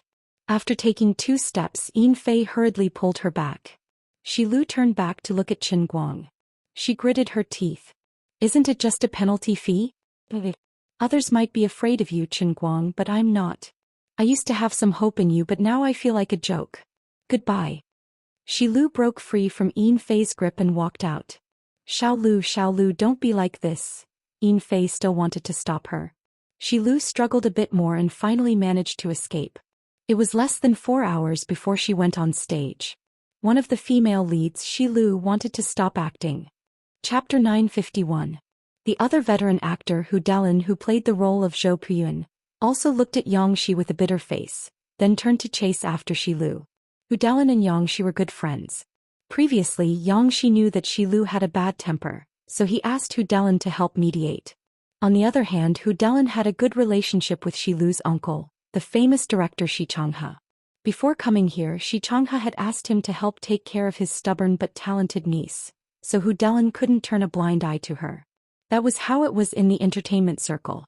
It was okay if you had a little temper and a little willfulness, but you couldn't offend people too much. No matter how much Qin Guang went overboard, the contract was signed in black and white, and Qin Guang wasn't a small figure who could be casually manipulated. He was the boss of Tingguang Agency, and even Lu Chao of Luxia culture didn't dare to offend him. He was a figure who had used countless lawyers' letters to make many daring media tremble. He was also the hidden second or third generation who had a mysterious force to protect him when he was being badly defamed. It was so much so that there were people who analyzed that Jin Shiyue, a relative of the entertainment circle with a powerful background, had repeatedly expressed interest in Qin Guang because the two of them were well matched in terms of social status. Otherwise, the grace that Qin Guang had received since his debut would be too grand. Qin Guang's background was too terrifying. No matter how good Shilu's reason was or how unreliable Qin Guang's performance was, the highly anticipated show was about to start, and she couldn't just stop acting. She felt comfortable for a moment, but there would be endless troubles in the future. As an artist, as long as they were involved in a dispute, no matter who was right or wrong or who won or lost in the end, it would be a scandal for no one. Qin Guang was already full of black marks. Even if he made a scene, it seemed that it was nothing. But Shilu, a young girl who had just debuted, couldn't bear such a torment, and Hu Delin couldn't stay out of it. Yang Xixin caught up to Hu Delin in a few steps. "Old Hu, please help me hold on." Hu Delin quickly chased after her while nodding. "No problem, leave it to me." Xiao Lu's temper is a little bad, but in fact, it's because she values this opportunity very much. It won't be a problem to have a good talk. When Hu Delin was about to leave, he glanced at Qin Guang again. Even though he was a good-natured person, he was a little angry. Returning to Qin Guang's side, Yang Shi looked at the others. He couldn't come up with an idea for a while. After thinking for a while, he said, Okay, everyone go and rest first. Hurry up and review the script. It's okay, tonight's scene will definitely come out. If Xiao Lu really doesn't come back, I'll just put on makeup and go sing the Four Phoenixes." Qin Guang said, "It's fine. I'll do it. I can act too." "It's dirty." This time the other main creators didn't even bother to roll their eyes. They turned around and ran. They were really afraid that if they continued to stay beside this master, they would want to strangle him like Shilu. "My brother Guang, stop fooling around. What are we going to do this time? Why don't you go up and say some soft words to coax her? Shilu isn't a bad person. She just graduated and hasn't been in the entertainment industry much. She's a little arrogant. Her uncle is Shi Changhe, a friend of director Deng and also a famous director. You know, after all, she's a second-generation star. Just look at how things are going. If she really decides to quit the show, there's no one more suitable than her. Shilu is really quite talented. I was just saying those words out of anger. This is a drama, not a Beijing opera. How can a man go up and play the role of a woman as the Four Phoenixes?" When almost everyone left, Yang Shi turned to look at Qin Guang with a bitter face and tried to persuade him. At the last moment, Shilu, who was playing the important role of the Four Phoenixes, actually wanted to quit in public. As the director, he had a big headache. He looked at Qin Guang with pleading eyes, hoping that this big brother could help him a little. "I know you're capable, but others don't. Let's put away our supernatural powers first, okay?" Qin Guang also hesitated for a moment. Actually, he could quite understand the anger of this little girl named Shilu. But in the end, he didn't say anything. Instead, he patted Yang Shi on the shoulder and said, "Brother Yang, don't worry. She won't be able to leave." Yang Shi was stunned. "Why?" Qin Guang chuckled. "No reason. Her acting is pretty good, but Monkey Sun can't escape the palm of Buddha's hand. I'm 100% sure that she won't leave." "Huh?" Yang Shi's face was blank, but Qin Guang had already turned around to leave. He said, "Brother Yang, I'll leave her to you. I really have to go read the script. Give me 3 hours. I'll memorize the lines of the Four Phoenixes and the original male lead." Just as Qin Guang and Yang Shi said, he was sure that Shilu wouldn't really leave. The reason was very simple. Don't be fooled by her angry look. In fact, she had forced herself into this situation. But the moment she turned around to leave, her footsteps were slightly hesitant. In fact, she regretted it as soon as she turned around. This kind of small detail couldn't be noticed by others, but it couldn't be hidden from Qin Guang's eyes. She turned around and walked away as if nothing had happened. Yang Shi and the other mature and charming actress Yin Fei followed her to persuade her, and she would definitely come back. Yang Shi had no choice but to quickly say, "Brother Guang, don't forget. You have to memorize Zhou Ping's lines. You have to play Zhou Ping. Qin Guang turned around and was shocked. And where's the male lead? Why are they all female characters? Xianxia was about to cry. My brother. Zhou Ping is a man. It's the eldest young master of the Zhou family. Oh, I know. In the next moment, Qin Guang disappeared without a trace. On the other side, after waiting for about 7 or 8 minutes, Shi Lu came back, surrounded by Yin Fei and Hu Delin. Where's President Qin? Hu Delin asked Xianxia, who was sitting in a chair dejectedly while winking at Shi Lu. Xianxia looked up and was overjoyed. He thought to himself, Qin Guang is really amazing. How can he know what Shi Lu is thinking? Is it possible that Qin Guang is as talented in dealing with women as he is in other aspects? He can see through a woman's real thoughts at a glance? The most powerful Casanova in history? That's possible. Xianxia turned to look at the other side. He's in the dressing room reading the script while doing his makeup. Yin Fei pulled Shi Lu aside. Boy, let's go over. Shi Lu struggled. I'm not going. I'm not wrong. He has just started reading the script. How much can he understand? Even if he really has a photographic memory and can memorize the lines, can he understand Zhou Ping's character? All right. Xiao Lu, have you forgotten what we agreed on? Why are you talking to an old friend again? Do I have to call your uncle? Hu Delin shouted from the side. Shi Lu's face stiffened. She looked aggrieved and lowered her head. Uncle Hu, I'm sorry. I understand. Hu Delin urged. It's good that you understand. Before things get worse, you should at least apologize to Mr. Qin. Shi Lu pursed her lips and looked aggrieved. On the other side, Qin Guang was sitting on a chair, holding the script with both hands and reading it attentively. When he saw the script, he remembered that he had acted in Thunderstorm before. However, he had acted in a movie which was different from a play. All in all, since he had acted before, it was easy for him to do so. This was within his original scope of work. Furthermore, ever since he had become a martial sage, his memory had indeed improved greatly. He could recite it without any difficulty. He flipped through the pages as though the wind was blowing, causing the makeup artist to roll her eyes. Shi Lu and a few others pushed the door open and entered. They saw Qin Guang straightening his back and flipping through the pages. He was so focused and serious. If he had read each page for less than 30 seconds, everyone would have believed that he was memorizing the script. Shi Lu suppressed her emotions and walked up to Qin Guang. Mr. Qin, I'm sorry. With that, she bowed her head. Just like what everyone had told her, she had to bear with it until the matter was over.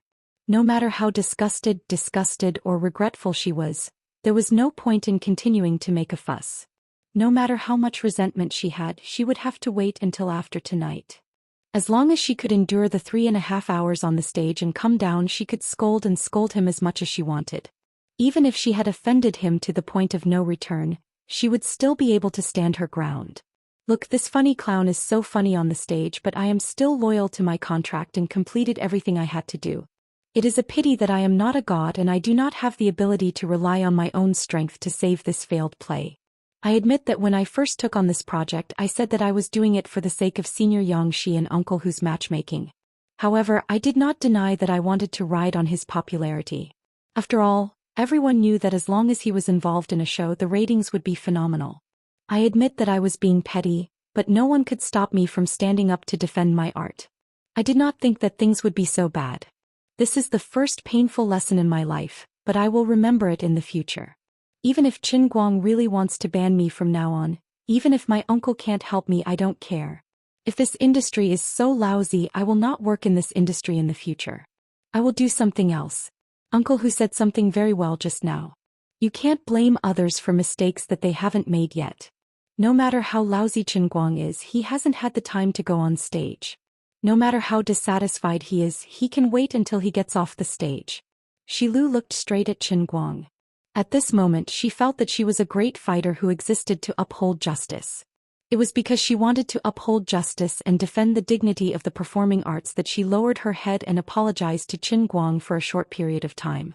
Now it is like the darkness before dawn. Come on, laugh at me as much as you want, show off as much as you want. In the end, I still have to bow down to the power of the entertainment industry. I will firmly remember your ugly face in my heart. I will use my pen to record everything that happened today.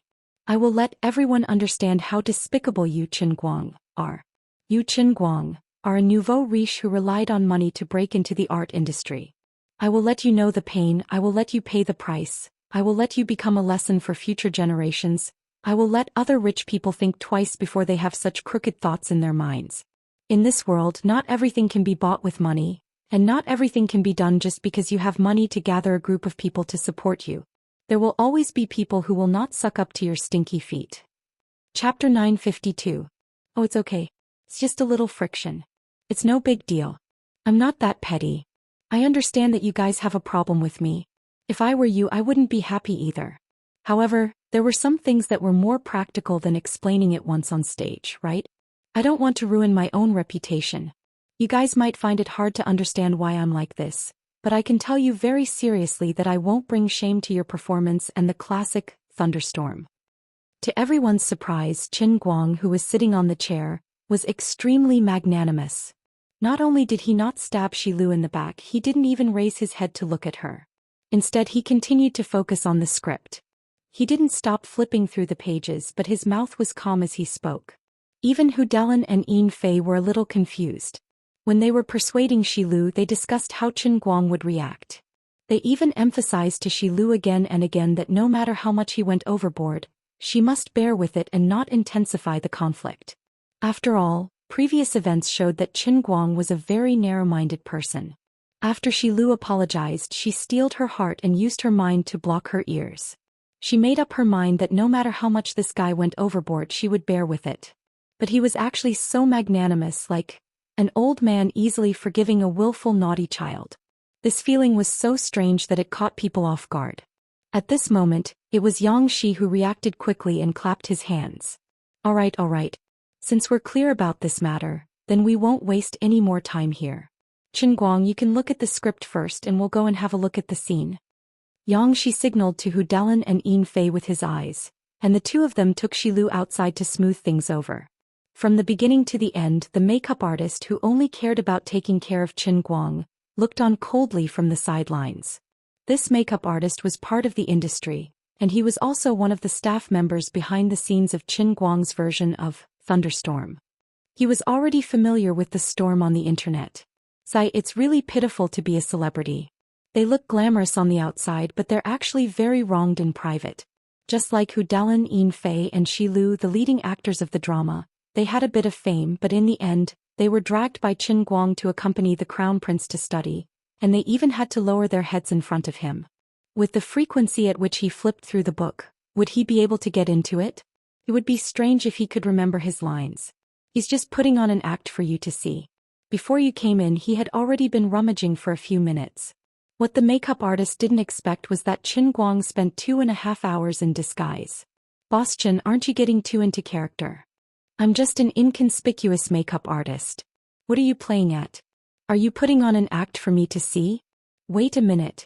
He couldn't have fallen for me, right? But I'm already in my 40s. Isn't that a little too old? Youngsters nowadays like mature types.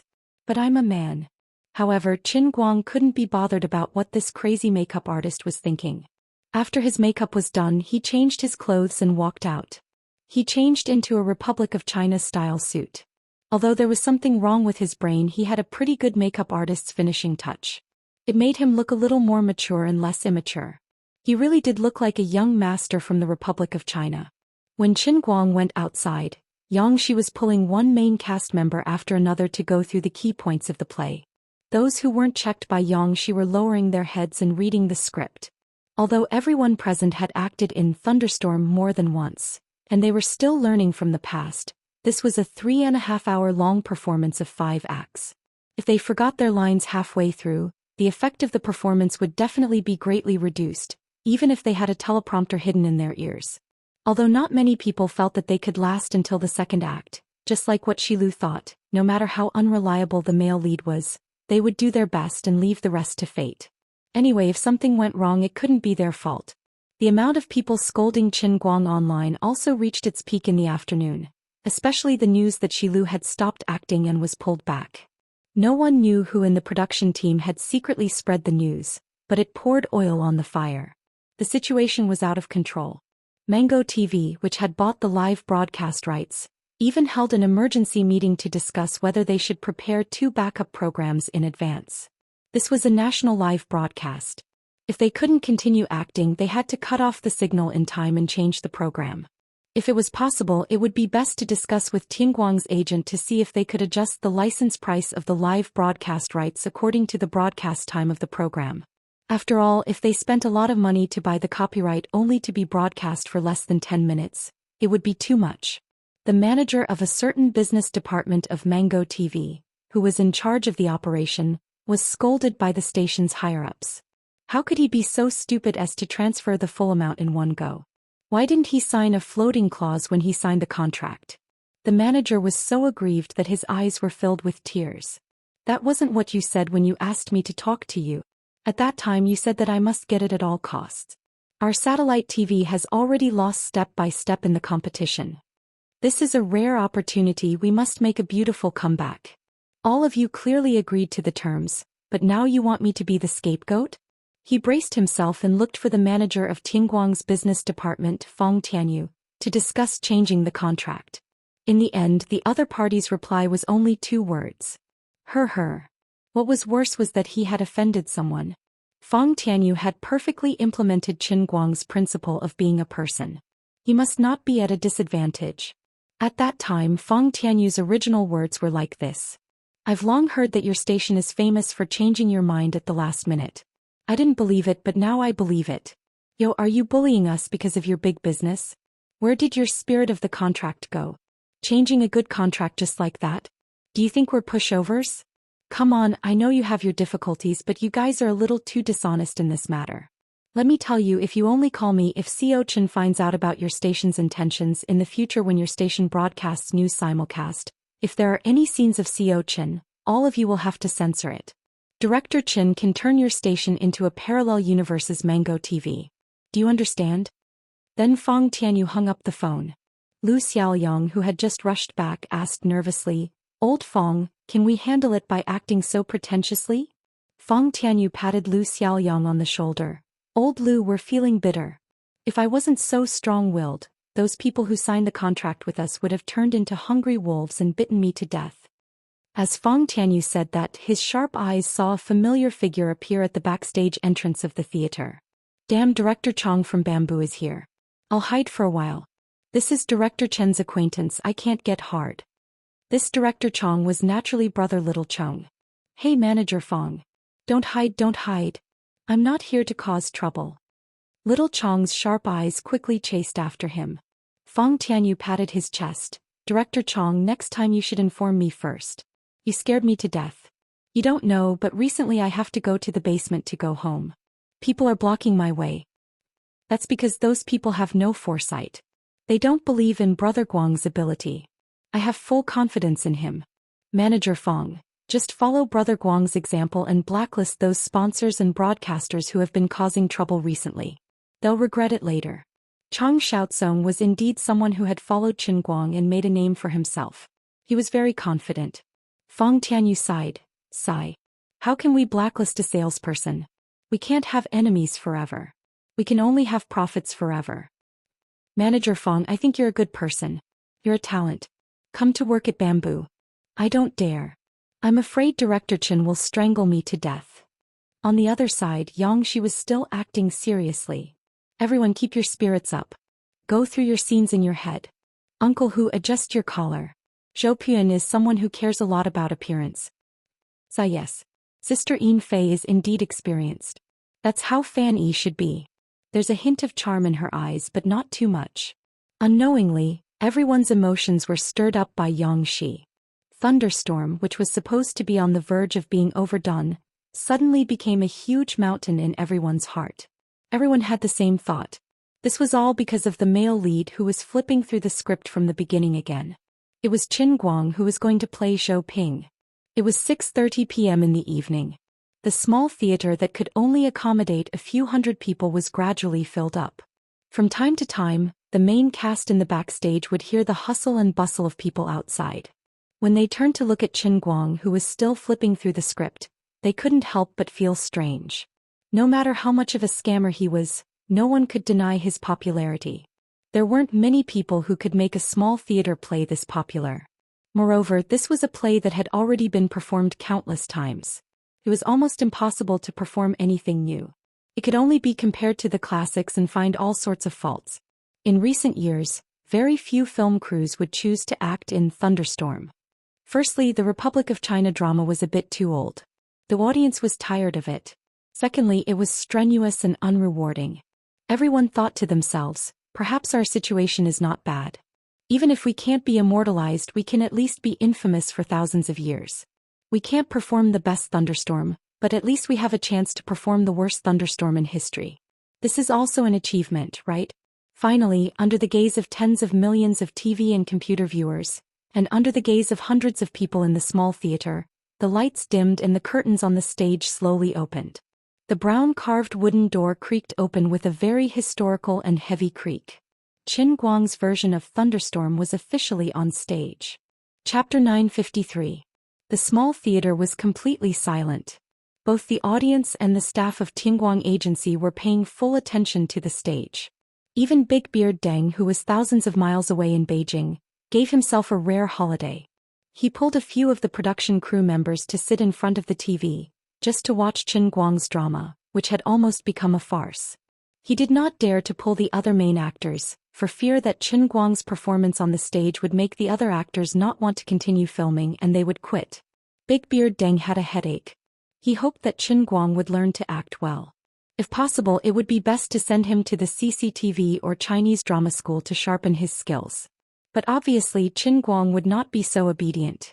This young man, whose identity was getting more and more special, did not have the time and schedule. He seemed to be busier than a big director like him, but he was busy with something that ordinary people were not qualified to ask about. But I did not expect you to play it so big. You challenged the most difficult live drama the moment you came, and you even said it would be broadcasted to the whole country. Why don't you go to heaven? Why are you so daring? There were 100 actors who could act in front of the camera, but there were probably less than 10 who could complete the whole drama. Although drama actors were not famous and their income might not be as high as movie stars, everyone knew that the drama stage was the real place to train people. Currently, the recognized acting school in the country, the old artists who were famous among the people, all had experience in drama. I say, Director Deng, I still feel unsure. Isn't that obvious? I'm not sure either. What if he messes up? It's one thing for him to lose his reputation, but what about our movie? We haven't even finished filming and his reputation is already ruined. Can we replace him? Big Beard felt a headache coming on. Replace him? What a joke. This drama was originally tailor-made for Jiang Yage. If Qin Guang did not act and Jiang Yage also quit, then who would take the role? The main cast has been completely replaced? Also, don't forget that Qin Guang, Jiang Yage and Jin Shuiwei are the main investors in this movie. Qianda Pictures only has 10% of the shares. That's right, we can't change our boss. Sighed Director Deng, it's been hard on you. It's fine. I was the one who chose him back then, so I admit it. Alright, let's not talk about this for now. Let's watch the TV and see what Qin Guang can do. The plot of the play on TV had already begun to move forward. At the beginning of the prologue and the first act, Qin Guang did not have any scenes.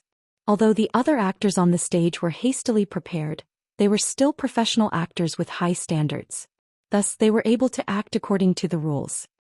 Assistant Yang's standard is getting better and better. I didn't expect him to be able to do this in less than a week. Jiang Yage, who was also in front of the TV, commented with great interest. Jin Shuiwei nodded and said, I just saw the news on the internet that Shi Lu, who plays the Four Phoenixes, lost her temper with Qin Guang in the afternoon. Looks like she has some real skills. Jiang Yage continued to comment. Hu Delin's Zhou Xian is also quite good.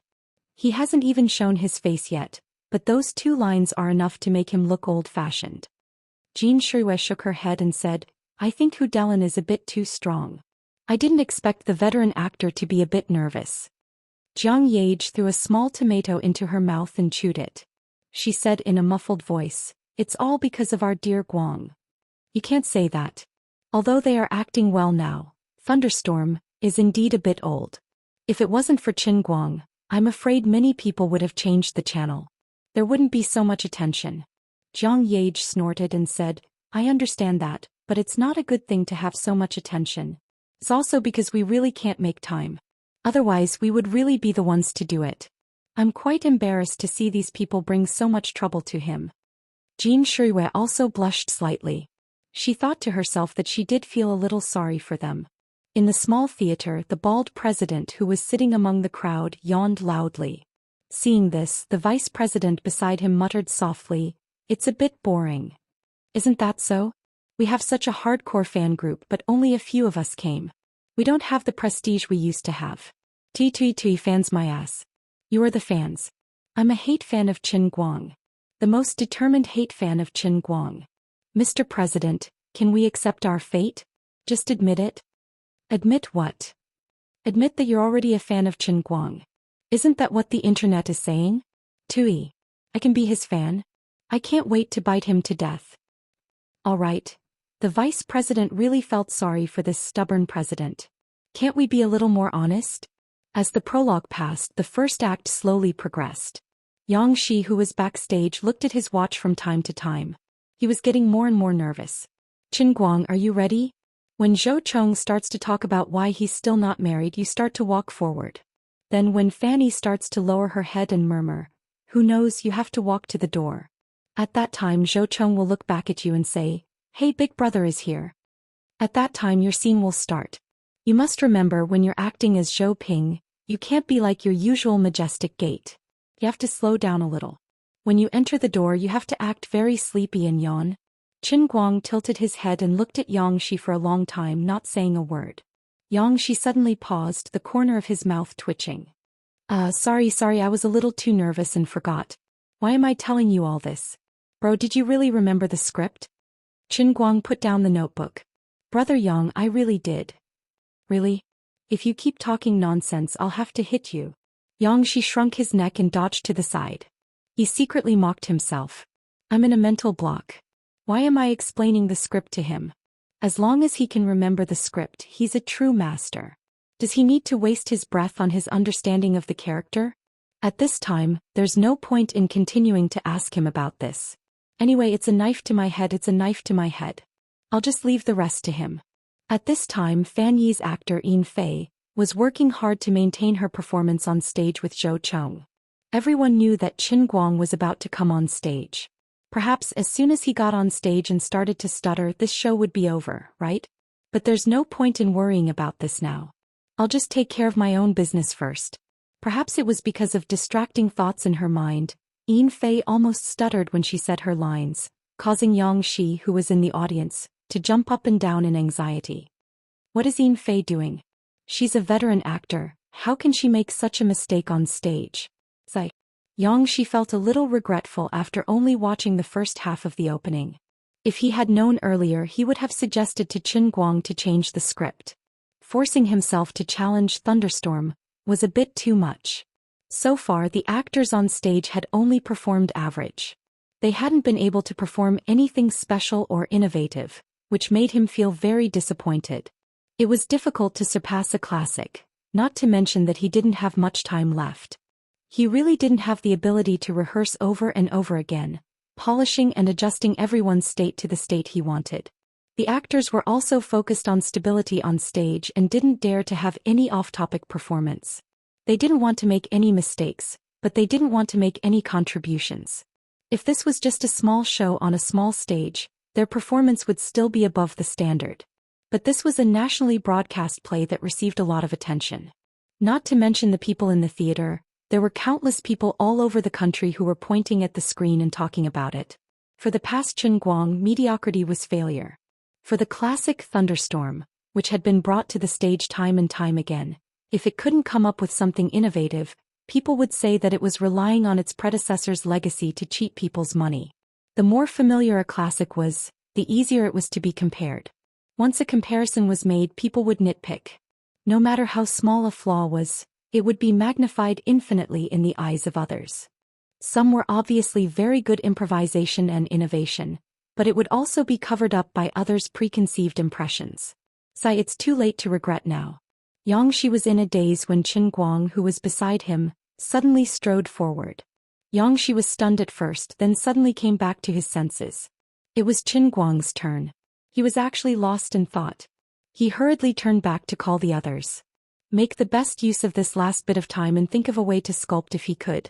He pulled Hu Delin, who was about to go on stage. Uncle Hu. Hu Delin understood his thoughts in a second and waved his hands. Director Yang, don't count on me. I only have this little ability, I can't lead the others. In fact, a veteran actor like Hu Delin could handle the situation at the critical moment, but he felt that he did not have the fighting spirit. Although he had been helping Xianxia with Shilu's work, this was only his duty as a senior. He really did not have the determination to put his life on the line and forcefully lead the others, even at the risk of failing miserably in an easy task. Xianxia sighed and turned to look in the direction of the stage. Qin Guang was about to enter. Zhou Chong and Fan Yi were discussing why Zhou Ping was still not married. Up until now, Qin Guang hadn't said a word. He was also facing the stage with his face sideways.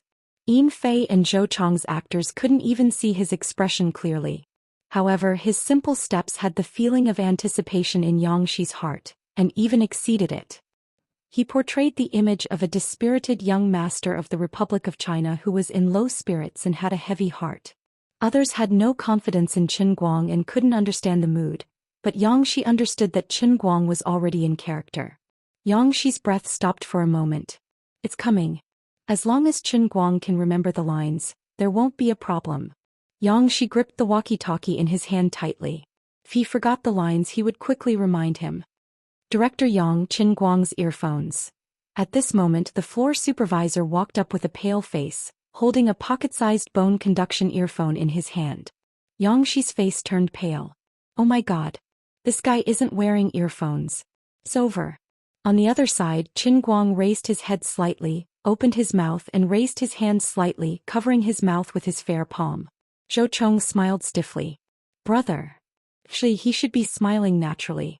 Zhou Chong was a very simple and upright person, and he had a very good relationship with his half-brother, Zhou Ping. Qin Guang looked up, his slightly hazy eyes regaining some clarity.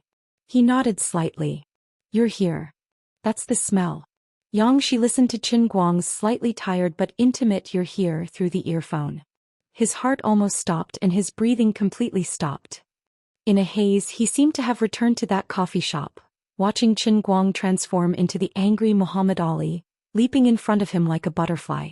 At this moment he looked so natural and he seemed to fit in with the surrounding folk style of the setting. Even his voice had changed, becoming a little low and hoarse. A simple greeting to his brother had imperceptibly played out Zhou Ping's many thoughts. Chapter 954. Hu Delin's eyes widened as he glanced at the stage, then at the security camera behind him. What's going on? Why do I feel like he's blended in with his surroundings? Xianxia didn't reply to Hu Delin and continued to watch quietly. On the stage, Qin Guang's voice sounded. Suddenly, Yin Fei felt an inexplicable sense of resentment. Ping. She felt indignant. She felt that Zhou Ping was purposely avoiding her. She didn't even look at her when she came in and only cared about greeting Zhou Chong. Qin Guang turned to look at her. Oh. Then he paused. His throat felt like it was stuffed with cotton and he didn't know what to say. He lowered his head evasively. From the details in the security camera, Zhou Ping's gaze drifted slightly towards Zhou Chong. It was very subtle. All of this took a long time to describe, but it was a small detail that took less than 3 or 4 seconds. He shifted his feet slightly, pretending to shake off the non-existent dust on his shoes. Then he looked up at Fan Yi and said, You're here too. Fan Yi's gaze drifted slightly towards Zhou Chong. After making sure that Zhou Chong wasn't looking at her, she looked up slightly and said, I just came down. As she said this simple line, her gaze drifted, but she secretly gave Zhou Ping a sense of resentment. Her tone hid a coquettish pout that only lovers could understand. He seemed to be resentful. Why are you avoiding me? Why do you want to leave? It was a simple sentence, but it hid a lot of complicated things in the past. But at the same time she had to be wary of Zhou Chong and not let him see through her. This desire to speak, full of hidden bitterness, this shameful act of stealing chickens and dogs, was all hidden in the words I just came downstairs. Qin Guang's body trembled slightly when he heard Fan Yi's words. His stiff movement was caught by the high-definition security camera, but it also happened to avoid Zhou Chong's attention. He deliberately turned his head and asked Zhou Chong, Father didn't go out, did he? Qin Guang purposely paused after the word father, as if to answer Fan Yi's complaint, to express his own confusion and to warn Fan Yi. This was still a secret hidden between the two of them, a secret that only they could understand. But Zhou Chong didn't seem to notice. He turned to look in the direction of the study before replying, "No, are you going to see him?" Hu Delin, who was behind the scenes, was so excited that he couldn't speak. When the young man turned his head just now, there was no accent at the back. "This is really a stroke of genius," Xianxia also said. Also, when Yin Fei said, "Go downstairs" earlier, that almost imperceptible tremble in her voice was simply too amazing. "Director Yang, have you noticed that Yin Fei and the others are completely immersed in their roles? It's completely different from its previous state," Hu Delin said excitedly. "We've been rehearsing for a few days, but she's never been so immersed in the role." Xianxia nodded. "That's right. They're already in the middle of the movie and can't get out." He knew exactly what was going on. This was what was truly terrifying about Qin Guang. When he was immersed in the role, there would be an invisible realm with him as the center, completely enveloping the people and things around him. He could attach a layer of the soul of an era to lifeless scenes and props, and he could even make the people around him completely lose themselves. Their souls would involuntarily overlap with the character they were about to play, allowing the character's true self to completely overwhelm the actor's true self. This was probably what he meant by world-class acting. A world of its own. Xianxia had no idea how Qin Guang did it, but he was absolutely certain that it was the truth. Qin Guang never bragged, but when it came to acting he was really amazing beyond imagination. Xianxia would never understand that Qin Guang was able to achieve such an achievement in acting because he had lived in the world of acting countless times and reached the highest realm that only others could achieve. He could use his seemingly subtle movements, his exquisite micro-expressions, and his small movements that were so vivid that people couldn't tell if it was a play or a real life, to control everything around him. His voice, which seemed to have a magical charm, and even the frequency of the vibration of his vocal cords, could completely merge himself with the role, and then ruthlessly extract the role from the story, turning it into real life and covering his stage. Yin Fei and Zhou Chong's actors couldn't understand the secret behind it, but it didn't matter. The moment Qin Guang opened his mouth, they were pulled into the realm of world-class acting. They didn't realize it at all, but they had already lost themselves as if they had been possessed by the character in the movie. This wasn't because of Qin Guang's terrifying hypnosis ability, but because actors like them were trying their best to act as someone else in their subconscious. What Qin Guang did was to use his world-class acting skills to influence others, to maximize the subconscious of the actors, so that they could completely change from acting as someone else. While Xianxia was in a daze, Hu Delin, who was next to him, bowed his head and frowned. It wouldn't be long before it was his turn to go on stage. After witnessing Qin Guang's performance with his own eyes, Hu Delin, a veteran actor, had been unknowingly brought into the role. At this moment he was no longer himself. He had become the mine owner Zhou Xian, who was still annoyed and depressed by the recent strike in his own mine, and was also having a headache about his good-for-nothing eldest son. Xianxia and Hu Delin weren't the only ones who were truly shocked. The eyes of the hundreds of people in the small theater who had been yawning lit up when Qin Guang appeared. Some people wanted to see him make a fool of himself, some were afraid that their idol would be embarrassed, and some had an indifferent attitude. In their hearts they had already sentenced Qin Guang's version of Thunderstorm to death. This was just a boring copy of a classic. Whether or not Qin Guang could continue acting, this play was just a ridiculous play by a local tycoon. It couldn't leave any trace in the history of art. Perhaps in the future, it would become a topic of conversation and a laughing stock. Although the actors on stage were professional, they were very reserved. They were just copying everything from the past, and there was nothing new. They even began to whisper rudely under the stage, just like the bald president and vice president. There were even some people who didn't like the play and were just here to watch the fun, thinking of leaving. Until Qin Guang appeared, everything seemed to change in an instant. On the stage, in the style of the Republic of China, the exquisitely made props became dimmer without warning, giving people a strong sense of simplicity. Even the stage lights became gray, as if they were looking at an old painting that had been stored for 20 or 30 years. But what really changed was the state of the actors on stage. Fan Yi's cheating failed, and as a stepmother she cheated on Zhou Ping. Now she was facing the fate of being hated and abandoned. The complicated pouting and resentment when she spoke to Zhou Ping instantly made the hearts of those who understood the play race.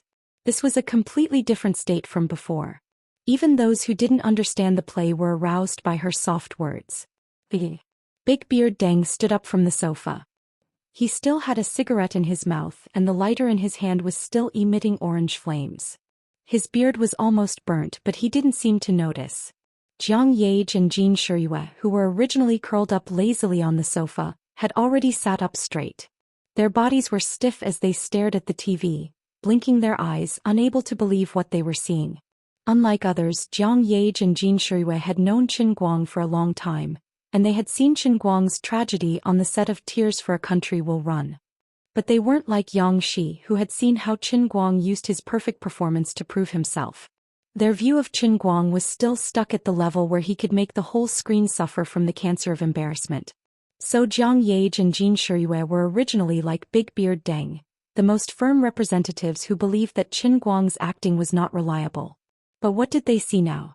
What an incredible scene! Yin Fei was completely taken in by his performance. Although Yin Fei wasn't particularly famous in the circle, she was considered a veteran in the field of drama. In the past, Jiang Yage and Jin Shiyue had seen Yin Fei's performance live. They knew that this veteran was limited by talent. Although she was diligent enough, her overall level had stagnated and she couldn't improve. In the acting industry, although more learning, more practice and more thinking could make up for the lack of standards to a certain extent, it was still an industry that relied on talent. Everyone could act, but whether they could perform the desired effect in front of the camera or on the stage, to the extent that it didn't feel like they were acting, depended on whether the performer could understand the requirements of the director and the script, feel the state of the character and perform it perfectly. Some people needed to deliberate painstakingly, but some only needed to look at the script, find a corner to think about, ponder and completely grasp the state of mind of the character. This was talent. After all, the upper limit of a person's level on the stage was determined by their talent. Yin Fei was a qualified and competent actress, and she was very talented among ordinary people. But she was not young anymore and her upper limit was already there. Otherwise she would have become famous a long time ago. Unless she was able to encounter some kind of life experience that allowed her to gain enlightenment, it was impossible for her level to change too much in a short period of time. But now Yin Fei looked so talented and dazzling on the stage. In the eyes of ordinary people they saw the role of Fan Yi. But in the eyes of professionals like Jin Shiyue, Jiang Yage or Big Beard Deng, they saw the actress Yin Fei herself. There was only one explanation: Yin Fei was influenced by someone else and she was brought into the play by someone else. It was impossible to play the role of Shou Cheng. Although this young man was a talented senior in school, many of his juniors were envious of him because of this and that. He performed poorly in this play. Sometimes Yin Fei had to guide him and he barely managed to stay in the play. As for the others, Shi Lu, who had already appeared on the stage, didn't have this ability. Although she did her job well, when it came to driving Yin Fei in the play she was still miles away. The other passers-by, the old people and children at the opening, Lu Gui, Lu Dehai, and Hu Delin, who only had a few lines but never showed his face, didn't have this ability. There was only one explanation, and it must be Qin Guang, who was also on the stage at this time. He was like a bright lamp, illuminating the whole stage, and the people and things that were shrouded in his light were forcibly pulled out of this world and returned to the story described in the novel, which happened 100 years ago. The medium-sized stage was still there and it was still on the television, but time seemed to flow backward in that part of the world. That was the world of Thunderstorm. That was Chao Yu's world. That was also Qin Guang's world. The people in the play all came to life, and what we saw was not the play but the life of the people in the play. Chapter 955. When the first act finally came to an end and the 3.5-hour-long play came to a short rest, the audience was silent. Everyone's mind was constantly replaying the countless details of the first act that had just been played out. The drama lovers who had already watched Thunderstorm were wondering why they had never realized that Thunderstorm had so many connotations. After watching today's first act, they felt that the movie version and the live version of the drama that they had watched before were not even worth mentioning. The audience who came purely for Qin Guang had no understanding of Thunderstorm before, but this did not stop them from being completely immersed in it. As a classic that had been selected as a textbook, although not many people had seen this play, almost everyone knew the name of this classic.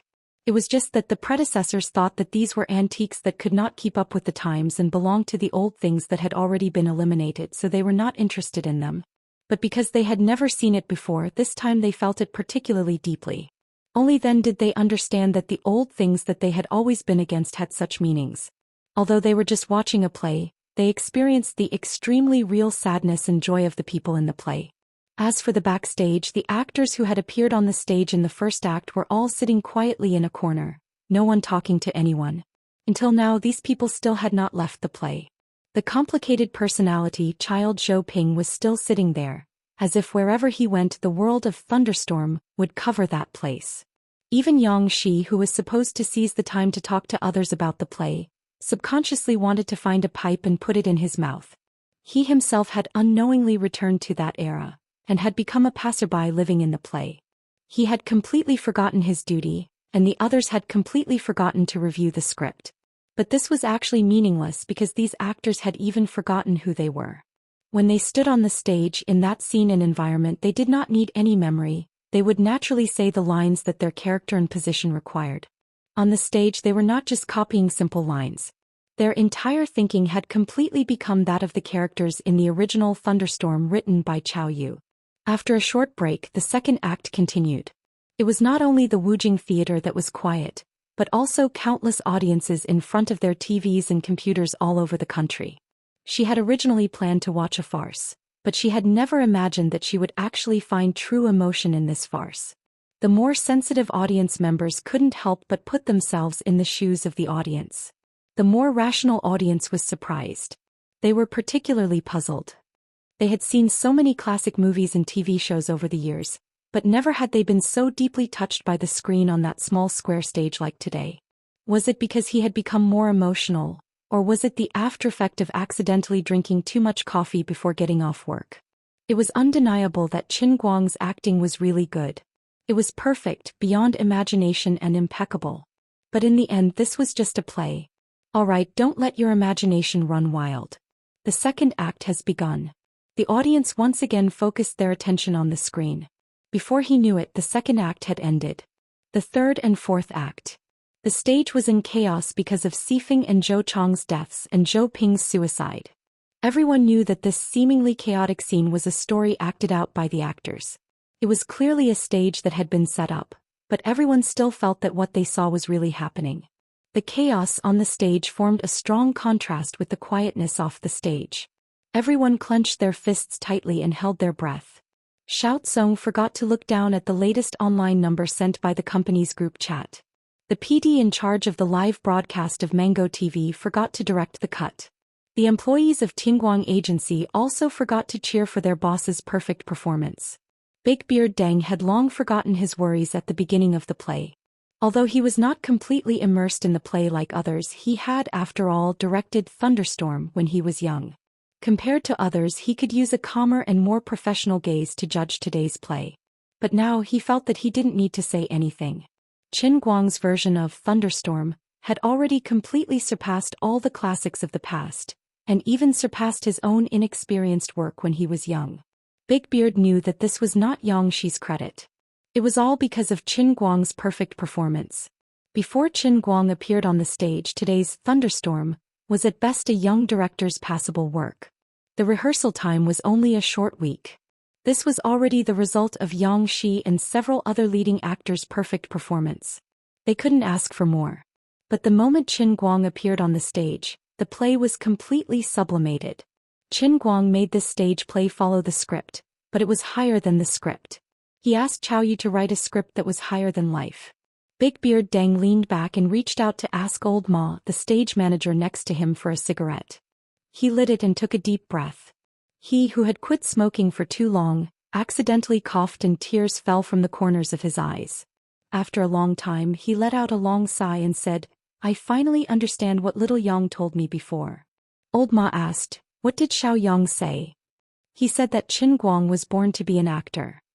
Old Ma wanted to nod subconsciously, but he immediately remembered, but when he acted in Jiangshan last time. Big Beard Deng thought for a moment and said, "You can probably understand it this way. Einstein was not born to solve calculus. Although Qin Guang is a genius, he has never been exposed to acting before he acted in Xianxia, so it makes sense that it was difficult for him to get started at that time. But then he suddenly completed it perfectly, didn't he? At the time I thought that he had finally hit the jackpot, so I quickly passed it. Now that I think about it, he probably used only 2 or 3 hours to completely awaken from a newbie who didn't know how to act at all into a real top-notch actor.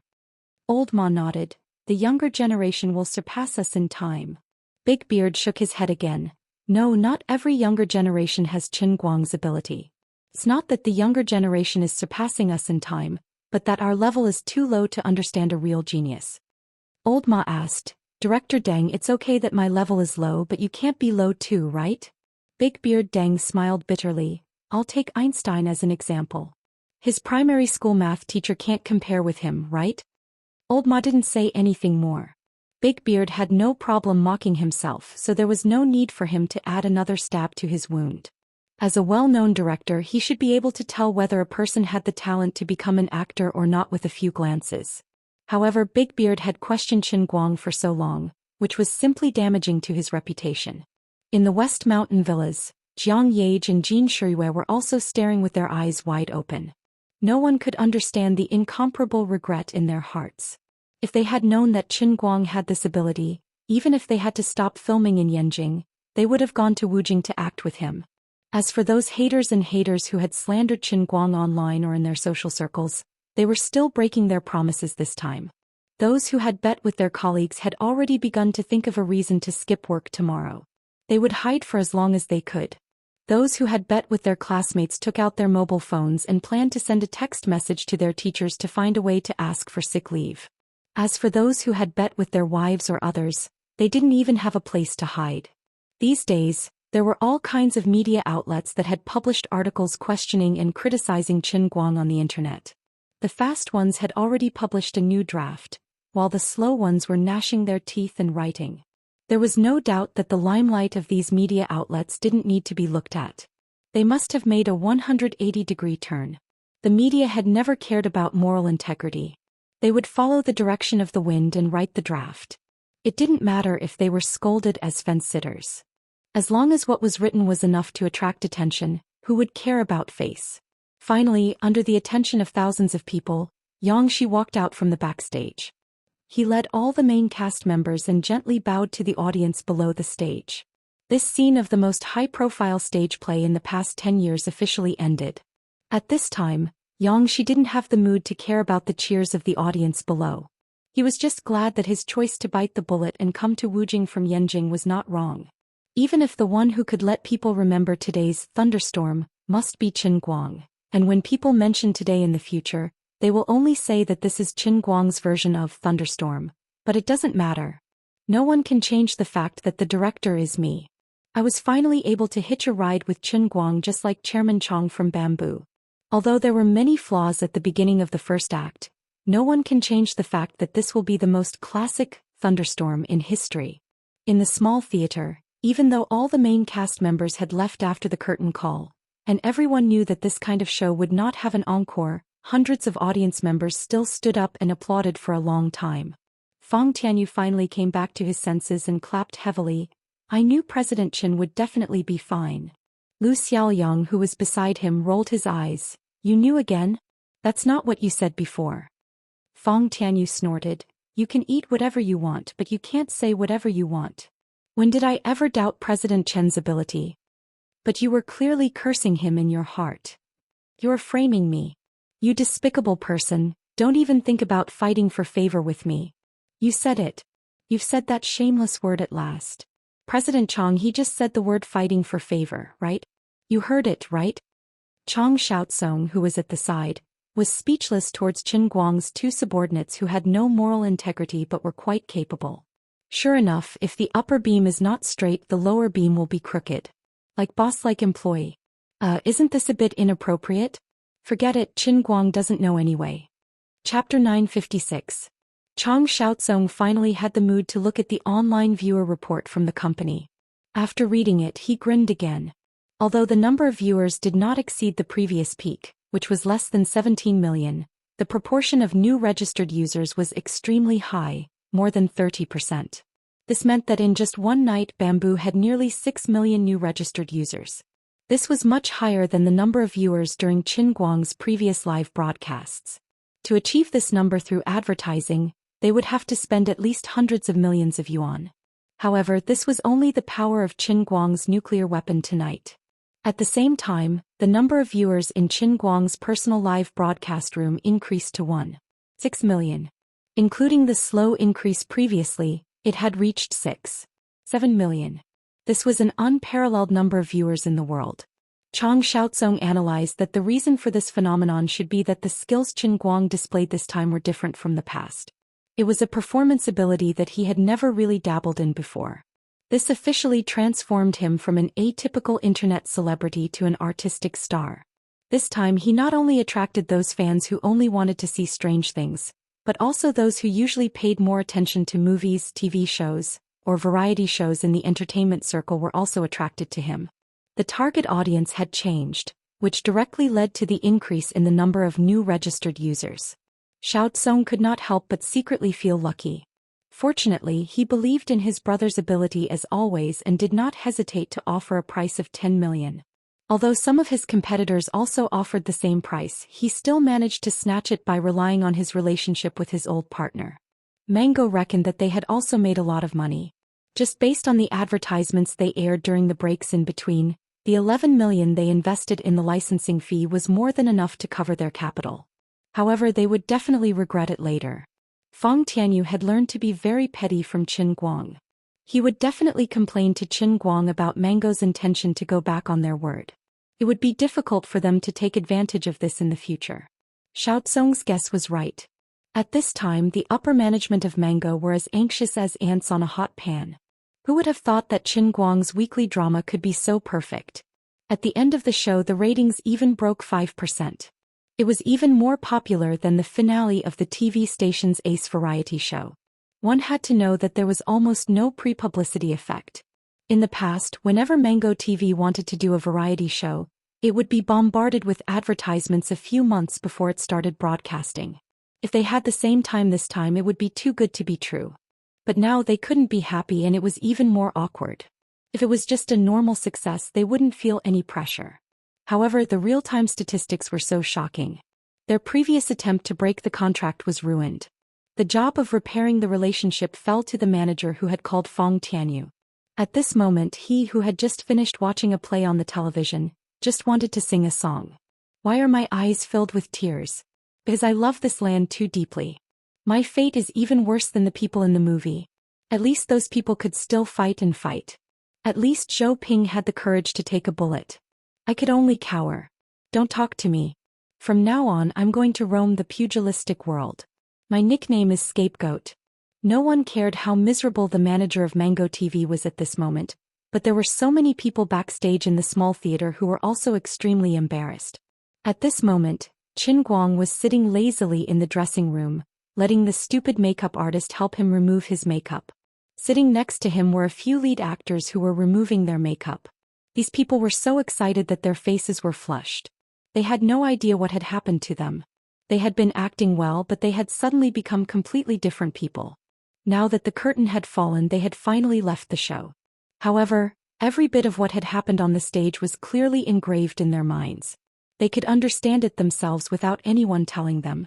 They had really completed an unbelievable performance. It was as if they had become someone else and lived again. Although the time was short, it was deeply remembered. This was a precious experience that was enough to make their acting skills qualitatively change. Finally, Hu Delin, who was sitting next to Qin Guang, was the first to not be able to hold it in. He signaled to the makeup artist to stop first, then turned to look at Qin Guang and said in a trembling voice, "Mr. Qin, I really don't know how to thank you for your great kindness. Anyway, thank you." For a veteran actor of his age, it was easier said than done to improve his acting skills. Now, just by acting in a play and even receiving 5 times the salary, he could improve his acting skills by leaps and bounds. How could he not be happy? How could he not be grateful from the bottom of his heart? Qin Guang turned his head slightly to look at Hu Delin and smiled indifferently. "Mr. Hu, you're too kind. I'm just doing what I should do." He did not mention what had happened before. At this point, there was no need to continue mentioning it. All of them understood that since he dared to come up with this play, dared not to rehearse, and even dared to read the script 4 hours before going on stage, of course, he had come prepared. As the saying goes, summer insects cannot talk about ice. There was no need for a godlike existence to explain too much to mortals. At this moment he seemed so enigmatic, so steady and so dignified. He was simply awesome. Hu Dellen nodded repeatedly. Understood. Anyway, thank you, Mr. Chen. With Hu Dellen taking the lead, Yin Fei and the other members of the cast also expressed their gratitude to Qin Guang from afar. There were even some who wanted to refund their salary, but they were all rejected by Qin Guang. After all, he wasn't lacking in money. Seeing how generous Qin Guang was and how he was like a master, the actors who had looked down on him felt extremely ashamed of their inferiority. This was a true powerhouse who could control his own fate in his work and life. Look at his magnanimity. He was indifferent and did not bother about trifles. From time to time, everyone would recall Qin Guang's seemingly casual words in the afternoon. At that time they thought he was treating it as a joke. Only now did they understand that he had a card up his sleeve. There was only one person who could not sit still. As one of the main cast members, she should have been the first to remove her makeup, but at this moment she hid far away in a corner and did not dare to come over, letting others go first. It was none other than Shi Lu, who had made the most noise in the afternoon. Although others had disdained Qin Guang in their hearts, they had at least restrained themselves on the surface. But Shi Lu had openly flipped out. Although she had unwillingly apologized to him after the incident, now that she thought about it, it was not an apology at all. It was clearly adding fuel to the fire. That little trick that she had hidden in her heart, how could she hide it from Master Qin? He must have completely seen through me. I have always blamed him wrongly. Thinking about how I had said so many bad things about him in the past few days, I felt terrible. No wonder he was so conceited. No wonder he said he understood our feelings at that time. In fact, it was because his realm and personality were already at a level beyond our understanding. He was already standing on another level of acting. His realm could not be expressed in words, or even if he could say it, we would not be able to understand or believe it. He did not even bother to explain it to us ordinary people, because he knew that no matter how much he said, it was better to take us to the stage. Not only could he put on a good show himself, but he could even bring all of us into it. He was God. The God of acting. But I had always doubted God's ability. So embarrassing. What should I do now? Should I go up and sincerely apologize to him again and then say thank you to him like Sister Yin Fei did? But why can't my feet move? Shi Lu paced back and forth in the same place, rubbing her hands so hard that a layer of skin almost peeled off. No one was more embarrassed than her at that moment. As a newcomer actress who was determined to achieve something in the performing arts, Shi Lu knew that it was reasonable for her to apologize to Qin Guang. But as a young girl she could not let go of her pride. I say, Xiao Lu, why don't you go up and say a few words? Qin Guang is only a little over 20 years old, he is younger than you. Look, he actually doesn't care about you at all. Shi Lu was surprised. Ah, he's so young? Young, she nodded and snorted. What else can he do? Don't you know that he hasn't even graduated from university? A few days ago I said in front of you that he would rather attend classes than rehearse. Didn't you hear me? Shi Lu blushed. At that time I was only thinking about him in my heart and did not pay attention to what you said, Director Yang. Alright, now that the show is over, you may not have a chance to interact with him in the future. You decide whether you want to apologize to him or not. Anyway, I think it is reasonable for you to say something. Shi Lu was silent. Her mind could not help but recall the scene of her and Qin Guang arguing in the afternoon. Now she finally understood. At that time she thought that Qin Guang did not know what to do, but in fact she was the one who did not know what to do. At that time she felt that he did not care about the play, but in fact he had already seen through everything. When she was making a scene, Qin Guang's expression did not change. It was not that he did not know what to do, but it was because he was looking at her with the mentality of an adult. He was not joking, he really did care about this play. I was so unreasonable at that time, but he did not get angry at me at all. Compared to him, I am as insignificant as a childish urchin. Finally, she mustered up her courage and walked quickly in the direction of the makeup table. What? He left. He did not attend the celebration? Shi Lu, who had pounced on nothing, stared blankly at the makeup artist who had already removed the makeup for the next person. She felt a little uncomfortable. Did he say anything when he left? Not yet. He did not ask about me. No. Xianxia jumped out from behind.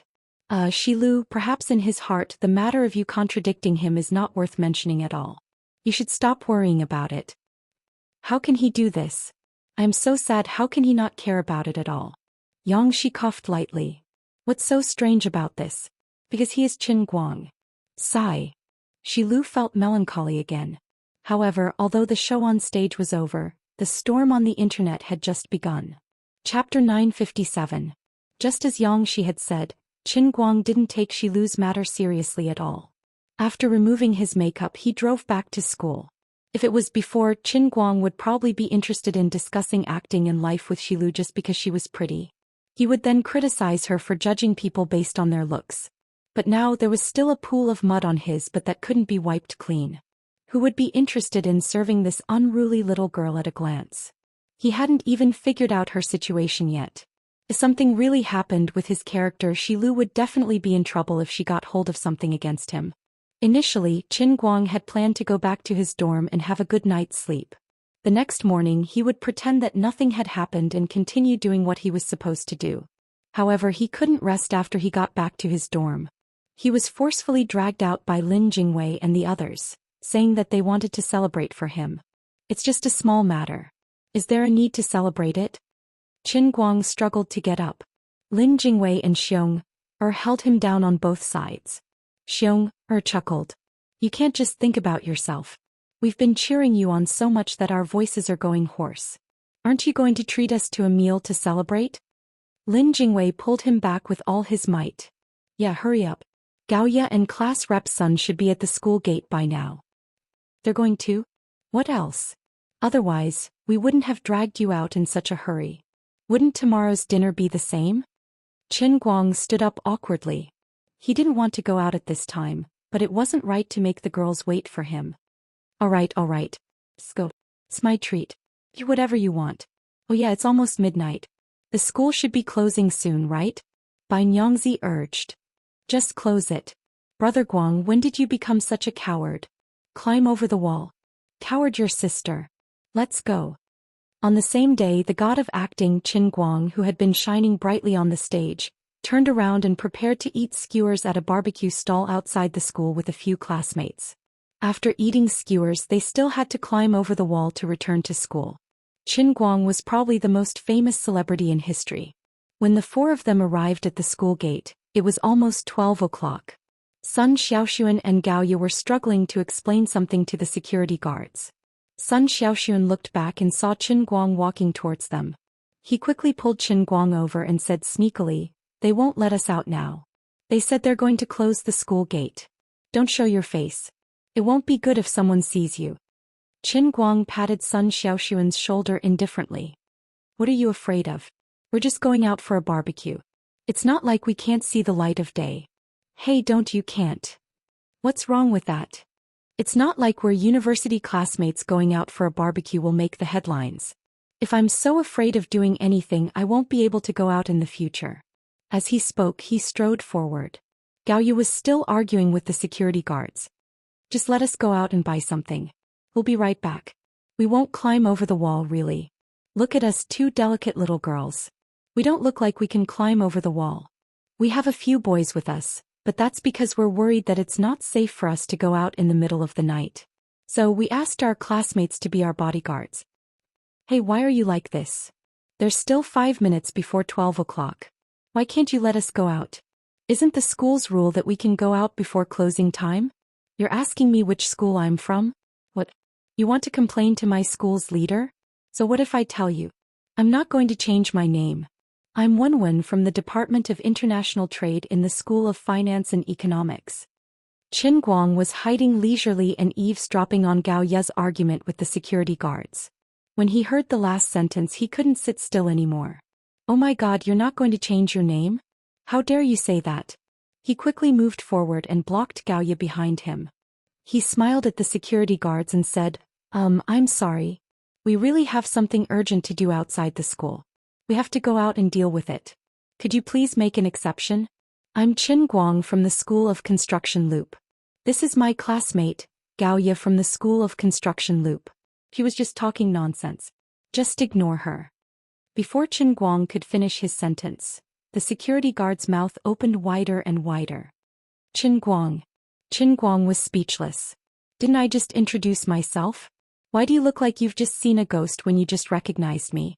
The security guard's colleague, who was sitting behind him and looking at his phone, stood up immediately and rushed forward excitedly. Qin Guang? This guy looked like he was looking at something strange. Oh, it's me. We don't have much time. Shall we go out now? Guard A, who had just argued with Gaoya, nodded. Hey, Mr. Qin, take care. Although we have to close at night, we're on duty all night. Let us know when you come back and we'll open the door for you. Guard B, who was playing with his phone, patted his colleague with a meaningful look. Go. It'll be a miracle if Mr. Qin comes back. Mr. Qin, take care. I hope you have a good time. The hotel above Zhou Xian has a nice environment. It's awesome. Qin Guang rolled his eyes. Awesome my ass. Let's go. He waved his hand and the others followed him out of the door. Even after walking out of the door for a long time, the others were still in a daze. In fact, it was already past 12 o'clock, and they didn't expect to come out so easily. Walking on the road outside the school, Qin Guang laughed. Now you know how awesome I am. I know. You're awesome, my brother. I'm so proud to know you. Gaoya, who had failed to shift the blame, rolled her eyes and complained.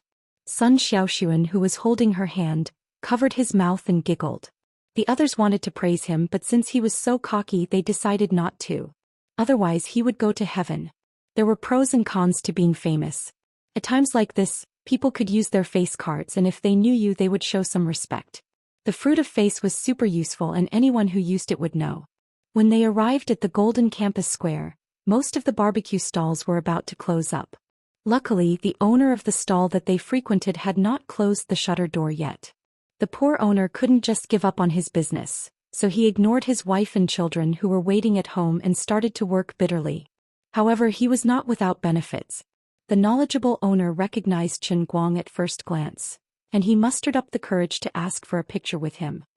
Mr. Qin, can I print this picture and hang it on the wall? The owner's face was red and he was rubbing the skewers with grease on his hands. No one knew if his face was red from nervousness or from the heat of the skewers. Qin Guang stuffed the skewers into his mouth. No problem. Thank you, Mr. Qin. Thank you, Mr. Qin. Today's meal is on me. The owner of the barbecue stall was very excited. He was only a small stall, and he had heard that it was not a problem to ask for a picture with a celebrity. However, if someone wanted to hang the picture in his stall, they would ask for a portrait fee and it would cost hundreds of thousands. He was just trying to say it casually, and he didn't expect a big shot like Qin Guang to agree. He didn't expect Qin Guang to be so generous. Qin Guang laughed. You're too kind, boss. It's not a big deal, but you can't pay for this meal. I told my classmate that it's my treat. Next time. The owner of the barbecue stall didn't have an easy life. He had to wake up early and work late. With Qin Guang's appetite, he could easily eat up 1,000 or so there was no need for him to pay. The owner still wanted to argue, but Sun Xiaoxuan, who was sitting next to Qin Guang, said, Boss, you don't have to be so polite with him. His sneeze is enough for us to eat for a year. The owner was touched. Then, Mr. Qin, what title should I write on the picture? Qin Guang thought for a while. That's easy. You write, famous linguist, Dota folk god, world's top racer, pencil engraving artist, world arm wrestling champion, world's #1 piano master, world's champion of darts, winner of the I-8A Hero Medal, and world's top performing artist. Qin Guang is here to guide the barbecue. Bai Nyangzi almost spat out his coke onto the plate. Damn. Boss, this piece of paper is not enough. Xiong gave him a thumbs up. Do you still want to write, most handsome male god of Jianhuan College? Lin Jingwei coughed twice. You remind me of Biao Bro, who is only one character away from your name. Are you going to print so many titles on your business card? Gaoya complained. If you don't do it for us, we won't even know that you have done so many things in the past few months. Sun Xiaoxuan's eyes lit up as he looked at Qin Guang.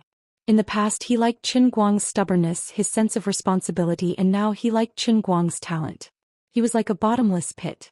The closer you got to him, the more you couldn't bear to look away from him, and the more you were attracted to him. In this world, was there anything he couldn't do? Sun Xiaoxuan thought back to when he was watching the live broadcast with the other students in his dorm room today. Those unreserved girls clicked their tongues in amazement. He was actually quite proud of himself. I, Sun Xiaoxuan, have always been a timid kid. But this time I've got the guts. At the very least, I've gotten ahead of him in class. The performing arts majors on the school forum were screaming and wailing, lamenting that Qin Guang didn't give them a way out. The guys in the foreign languages faculty also looked like they had nothing left to live for. This guy was worse than nothing. Although he hadn't attended any elective classes yet, it was said that the tutor of the 8 minor languages he had chosen had already given him full marks in advance, saying that he didn't have the courage to deduct a mark from him. What was even more outrageous were the girls from the School of Foreign Languages. Although these girls were not arrogant, they were not easy to deal with. Not everyone had a chance to get close to them. They would rather stay single until the end of time than to force themselves to be with someone else. But now what did they say? They actually made a joint post on the school forum. Qin Guang, your wives are asking you to go back to class in the foreign languages faculty. The moral degeneration of the world is getting worse day by day. People's hearts are not what they used to be. Moral degeneration, and there's no bottom line. We understand that you want him to come to class. Frankly speaking, we also want to know why he is so awesome, how his brain works, and whether he has some special learning posture that can make his learning efficiency so high that it makes people's hair stand on end. If he can teach them a thing or two, of course, it's something that everyone dreams of. But isn't it too much for your wives to ask him to come back to class? And the we? Where's the bottom line? Where's your moral integrity? How do you want us, the boys in the foreign languages faculty, to raise our heads in the future? The corner of the wall was dug up to the ground, and it was even dug up with the Lanxiang excavator. When this group of poor boys went to the girls to ask for justice, they were once again blocked by the girls' words. The original words of the girls were roughly like this. Don't think about these useless things all day long. Learning skills is more useful than anything else. As long as you can learn a little bit of his martial arts, not to mention being his concubine, it's not impossible for you to be his meat toilet. You guys learn from others, but you don't have much skill, but your mind has a lot of crooked ideas. What do you think we are? Raised by your family? This group of boys was really angry, but they really couldn't refute, so they could only vent their anger on Qin Guang on the internet. Sun Xiaoxuan didn't care about these inexplicable rivals in love. If he was really that easy to get, I would have to thank the heavens. While everyone was eating skewers, all kinds of articles were posted on the internet. The genius actor who subverts the era, Qin Guang. Playing with tickets to a new realm, where's Qin Guang's limit? An in-depth analysis of Qin Guang's version of Thunderstorm, from the details to see the classic. The limit of the realm, how a person can affect the whole stage with his own strength. From another world on the screen, the real Thunderstorm. News articles with such titles appeared in countless media outlets, and were also reposted by countless self-media outlets, and shared by countless people with their friends and family.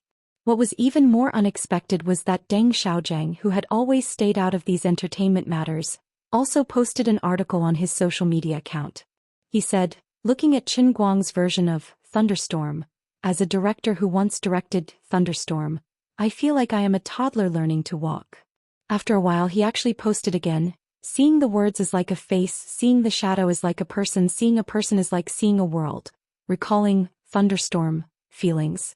Big Beard Deng was the first famous director to come out to post, and not long after another famous director, Xianxia, also posted a long article, Subversion Under Prejudice. Not every great actor comes from the accumulation of classics. Such a young actor, he was born great, only lacks a stage. Not long after, Shi Lu, one of the main creators of Qin Guang's version of Thunderstorm, also posted a long article on her Weibo and Qin Guang. She first publicly apologized to Qin Guang, and then from the perspective of a personal participant, with the tone of an experienced person, she talked about her experience in the whole play, which was reposted and recognized by other main creators of the play. After a while, another main creator of Thunderstorm also stood up. He deeply repented and publicly admitted that the person who had been leaking information to the media for the past few days was actually him. He did not even dare to ask for forgiveness, but he really could not bear the incomparable pain in his heart, so he chose to be open and honest.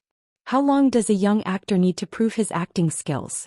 Perhaps it was a classic movie, or perhaps it was a heavyweight incredible award, or perhaps it was a popular TV series that was praised by everyone.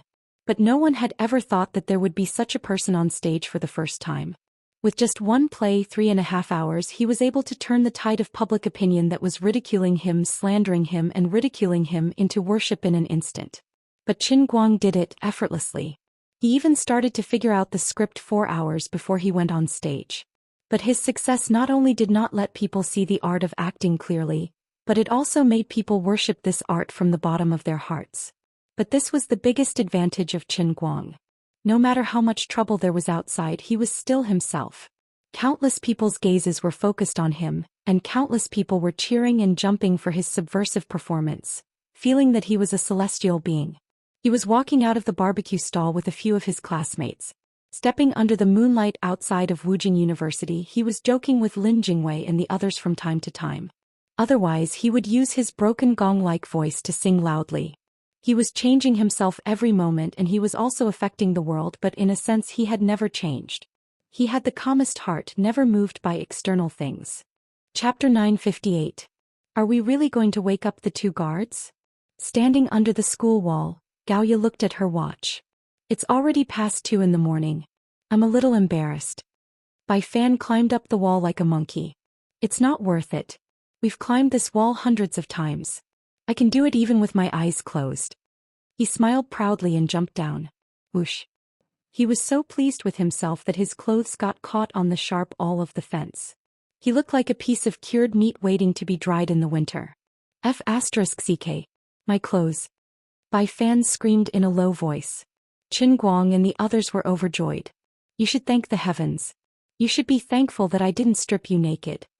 Qin Guang picked up a branch from the ground and poked Bai Fan's butt. Brother Guang, don't mess around. I'm panicking. I'm trying to poke you down. Bear 2 roared without any sense of propriety. Let me do it. Then out of nowhere he took out a big stick as thick as a calf and poked it at Lady White's buttocks. The white snake screamed. Bramble, it broke free from the sharp awl and fell down with its legs between its legs. Fortunately, although it was small, it was agile and landed on the ground with its legs between its legs like a gymnast. Full marks. The others were startled by Nyangzi and Xiong'er's actions. They looked left and right to make sure no one was around before they calmed down. Some things were really strange. No matter how high one's status in the underworld was, they would still feel uneasy when they were doing something sneaky like climbing over a wall. Gaoya whispered, "Stop howling. What if someone saw you? Wouldn't it be embarrassing? Bai Fan, you're such a noob." As she spoke, she grabbed the railing with both hands and flipped over in no time, landing beautifully on the ground. Only Lin Jingwei, who had raised his palms to support her bottom, was left staring at the air. He was most afraid of the air suddenly becoming quiet. Qin Guang patted his shoulder sympathetically. This was the only disadvantage of having a tough girlfriend.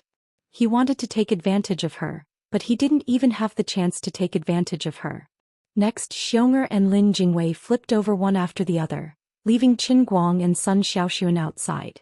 A few people inside turned around and Gaoya urged, "Hurry up, we still have to attend the second professional class tomorrow morning."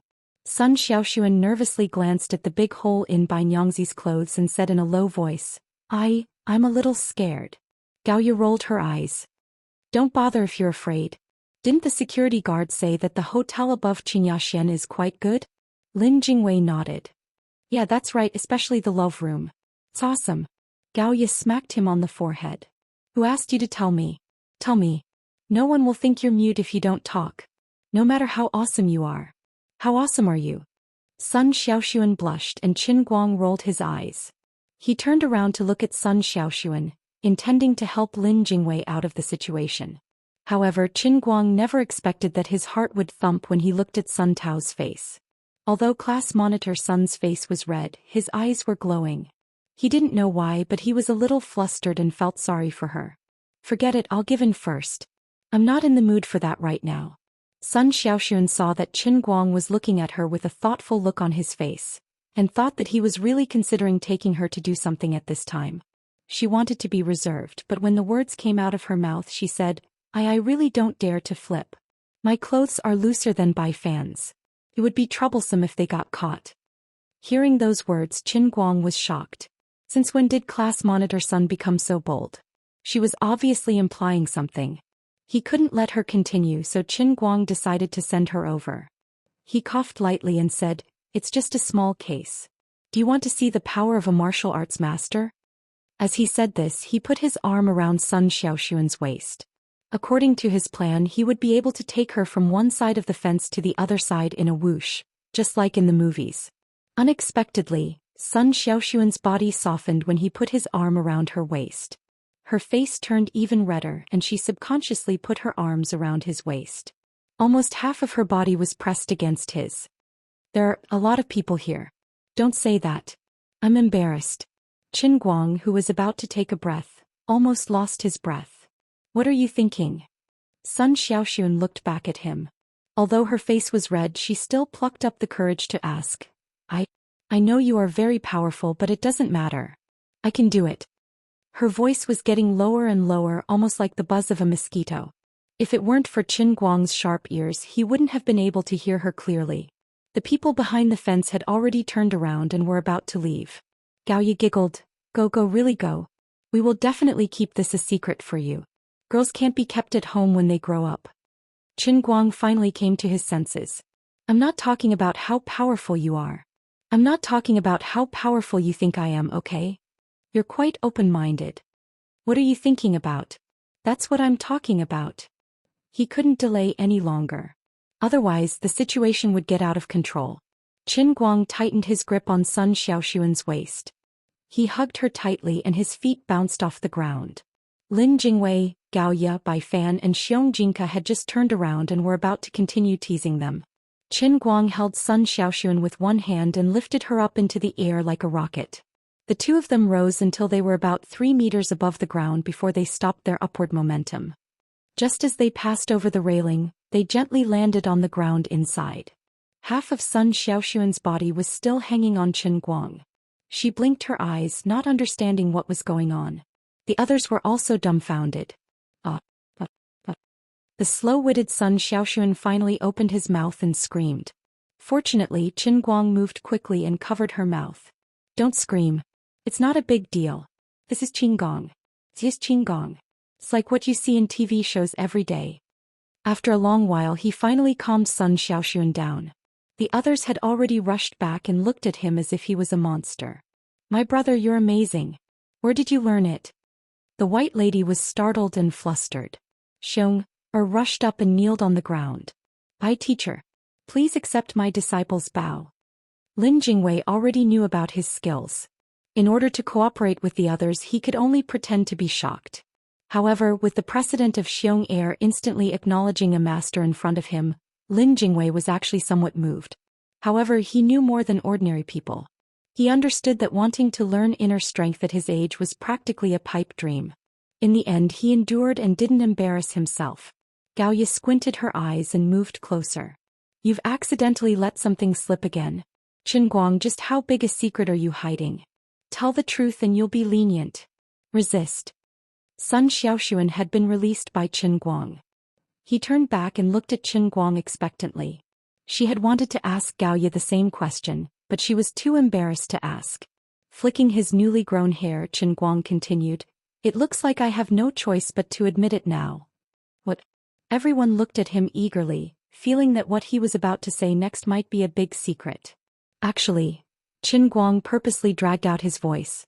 Everyone's eyes widened and their breathing quickened. They were all focused, afraid to miss a word. "Actually, I'm from planet Namek. I'm a prince." *CK. Go away. Fine, I was just talking nonsense. What I'm about to say is the truth. I advise you not to seek your own death. Have you guys seen Frozen Hero? Actually, I'm Zhang Wuji, the leader of the Ming cult who has been frozen for 1,000 years. After I woke up, I went to university to reintegrate into modern society. Kill him. Let's beat this scumbag to death. While they were fooling around, the patrolling campus police finally noticed the commotion. They walked over with their flashlights, yelling as they walked, "What are you doing? Which school are you from?" Seeing this, the crowd cried out in alarm. Qin Guang carried Sun Xiaoxuan on his back and took the lead in running. The others also shrank back, not bothering to ask about Qin Guang's background. They ran after him. The campus police pretended to chase them for a while but eventually gave up. He could tell from afar that these people were students, so there was no need to chase them. The campus police sometimes looked fierce, but in fact they usually didn't really want to do anything to these naughty students. After a while, Sun Xiaoxuan and Gaoya were sent back to the girls' dormitory, while Qin Guang and the other three returned to the boys' dormitory. On the way back, Lin Jingwei teased, "Brother Guang, you're really something. How could you let go of class rep Sun with such a good opportunity?" Qin Guang turned his head to look at him and whispered, "I'm not good enough for her." Lin Jingwei was stunned. "Huh? What do you mean?"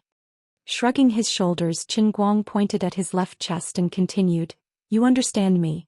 There are some things that I like to flaunt, but there are also some things that I can't bring up. I'm a complicated person. Truth be told, I've already tried my best to restrain myself, but I would always encounter unexpected situations." After returning to the dormitory, Xiong brought up the matter of becoming Qin Guang's disciple, but Qin Guang quickly dismissed the idea. In fact, he could have given Bramble a custom-made training in the world within a cup, just like how he had trained Xuelin. However, as a well-trained elite, Xuelin's survival rate was only 37%. Xiong looked tall and strong, but he was just an ordinary person after all. His willpower couldn't be compared to Xuelin's. If he was sent to the training, his survival rate would be less than 10%. As for letting people like Xiong Bainyangzi and Lin Jingwei build the foundation from scratch, Qin Guang felt that it was better to save it. Even though he was talented, he still relied on the Holy Grail to make a comeback. Otherwise, even with Wenwen's endless supply of herbs, he wouldn't be able to get a blister for at least a decade or two. Back then, when Wenwen imparted the painting scroll to him, didn't she also know that he wouldn't be able to get any results without years of hard work? So she planned to use this technique to kill him? Of course, Qin Guang had also mastered some techniques in the Zhenwu continent, such as the Virgin Boy Divine technique. However, even if it was the Virgin Boy Divine technique, one had to have a basic physical body before they could start cultivating it. These young lads were a little old and it was too late to start building the foundation now. Of course, Qin Guang wasn't in a hurry. The heavenly Holy Grail was only at the one-line sky level. When it was upgraded to the three-line cloud sky, there might be a way to be safe. If he really had the chance, the philanthropic Qin Guang said that he would have all his relatives, friends. As long as he was on good terms with them, he would have them all. So this was how he comforted Xiong'er. He caressed Xiong'er's head and said earnestly, "Young lad, don't be anxious. Who are you? How can I forget you when I become rich? It's just that now isn't the right time. When I become invincible in the universe and punch through the path of life and death, I will definitely bring you guys to show off and fly, okay?" Xiong'er's eyes lit up. Lin Jingwei and Bainyangzi also leaned over. The three of them asked in unison, "Really?" Qin Guang nodded. "Of course. As the saying goes, when a man achieves the Tao, his chickens and dogs will ascend to heaven. Little chick, little dog and little bear, although you're a little heavy, you won't be able to run away if I bring you guys to heaven. Get lost." After a night of chatting, the other three finally couldn't open their eyes. Only then did Qin Guang sleep peacefully. When he woke up early in the morning, it was another beautiful day. This morning the other three didn't have any classes. They weren't as diligent as Gaoya and Sun Xiaoxuan, choosing a second major. Qin Guang counted on his fingers. He had 2 foreign language classes. Looking at the three who were still snoring like thunder, Qin Guang could only curse them with envy and hate. "I wish you guys a long sleep." It was already late autumn and the morning air was thick with coldness. Although Qin Guang's body had been trained to be impervious to fire and water, as the saying goes, it's a good cold autumn. Getting up early is not as good as a dog. The laziness in his bones always seemed especially overbearing every cold morning. Although he had already woken up, he first opened his eyes, then closed them. When he opened his eyes again, 10 minutes had already been stolen. He turned his head to look at the newly bought Popcorn Pro 6 Plus beside his pillow. There were only 15 minutes left until the first class. He was like a tightly wound frog jumping up and down. 3 minutes to wash up, 1 minute to go downstairs. From the time he got up to the time he trotted on the long bridge while eating a bun, it took him less than 8 minutes to get to the first building. That's Qin Guang. A girl on the long bridge recognized him and exclaimed. The girl's exclamation caused more people to focus their attention on this handsome man who was as beautiful as the wind. The thought of asking Chen Guang for an autograph came to many people's minds. However, when they saw Chen Guang, who was trotting happily while eating a bun without any astrology, the idea of asking for an autograph instantly collapsed. Strange, I might have seen a fake celebrity. How is he a celebrity? He's no different from us when we're about to be late for class. As his fans, it's so embarrassing. Are we really going to ask him for an autograph? While these people were hesitating, Chen Guang had already run across the long bridge. They should feel lucky that they hadn't seen the most shocking scene. If they recognized that the mobile phone Chen Guang was using was the latest popcorn model that had been nicknamed 3P6P, they would be even more embarrassed. The popcorn mobile phone was about to go out of business, and the only spokesperson was Fudikang's Zhang Quan Egg. Its annual sales were less than that of other companies in a week, but Chen Guang actually knew how to use it. Do you have any self-awareness as a celebrity?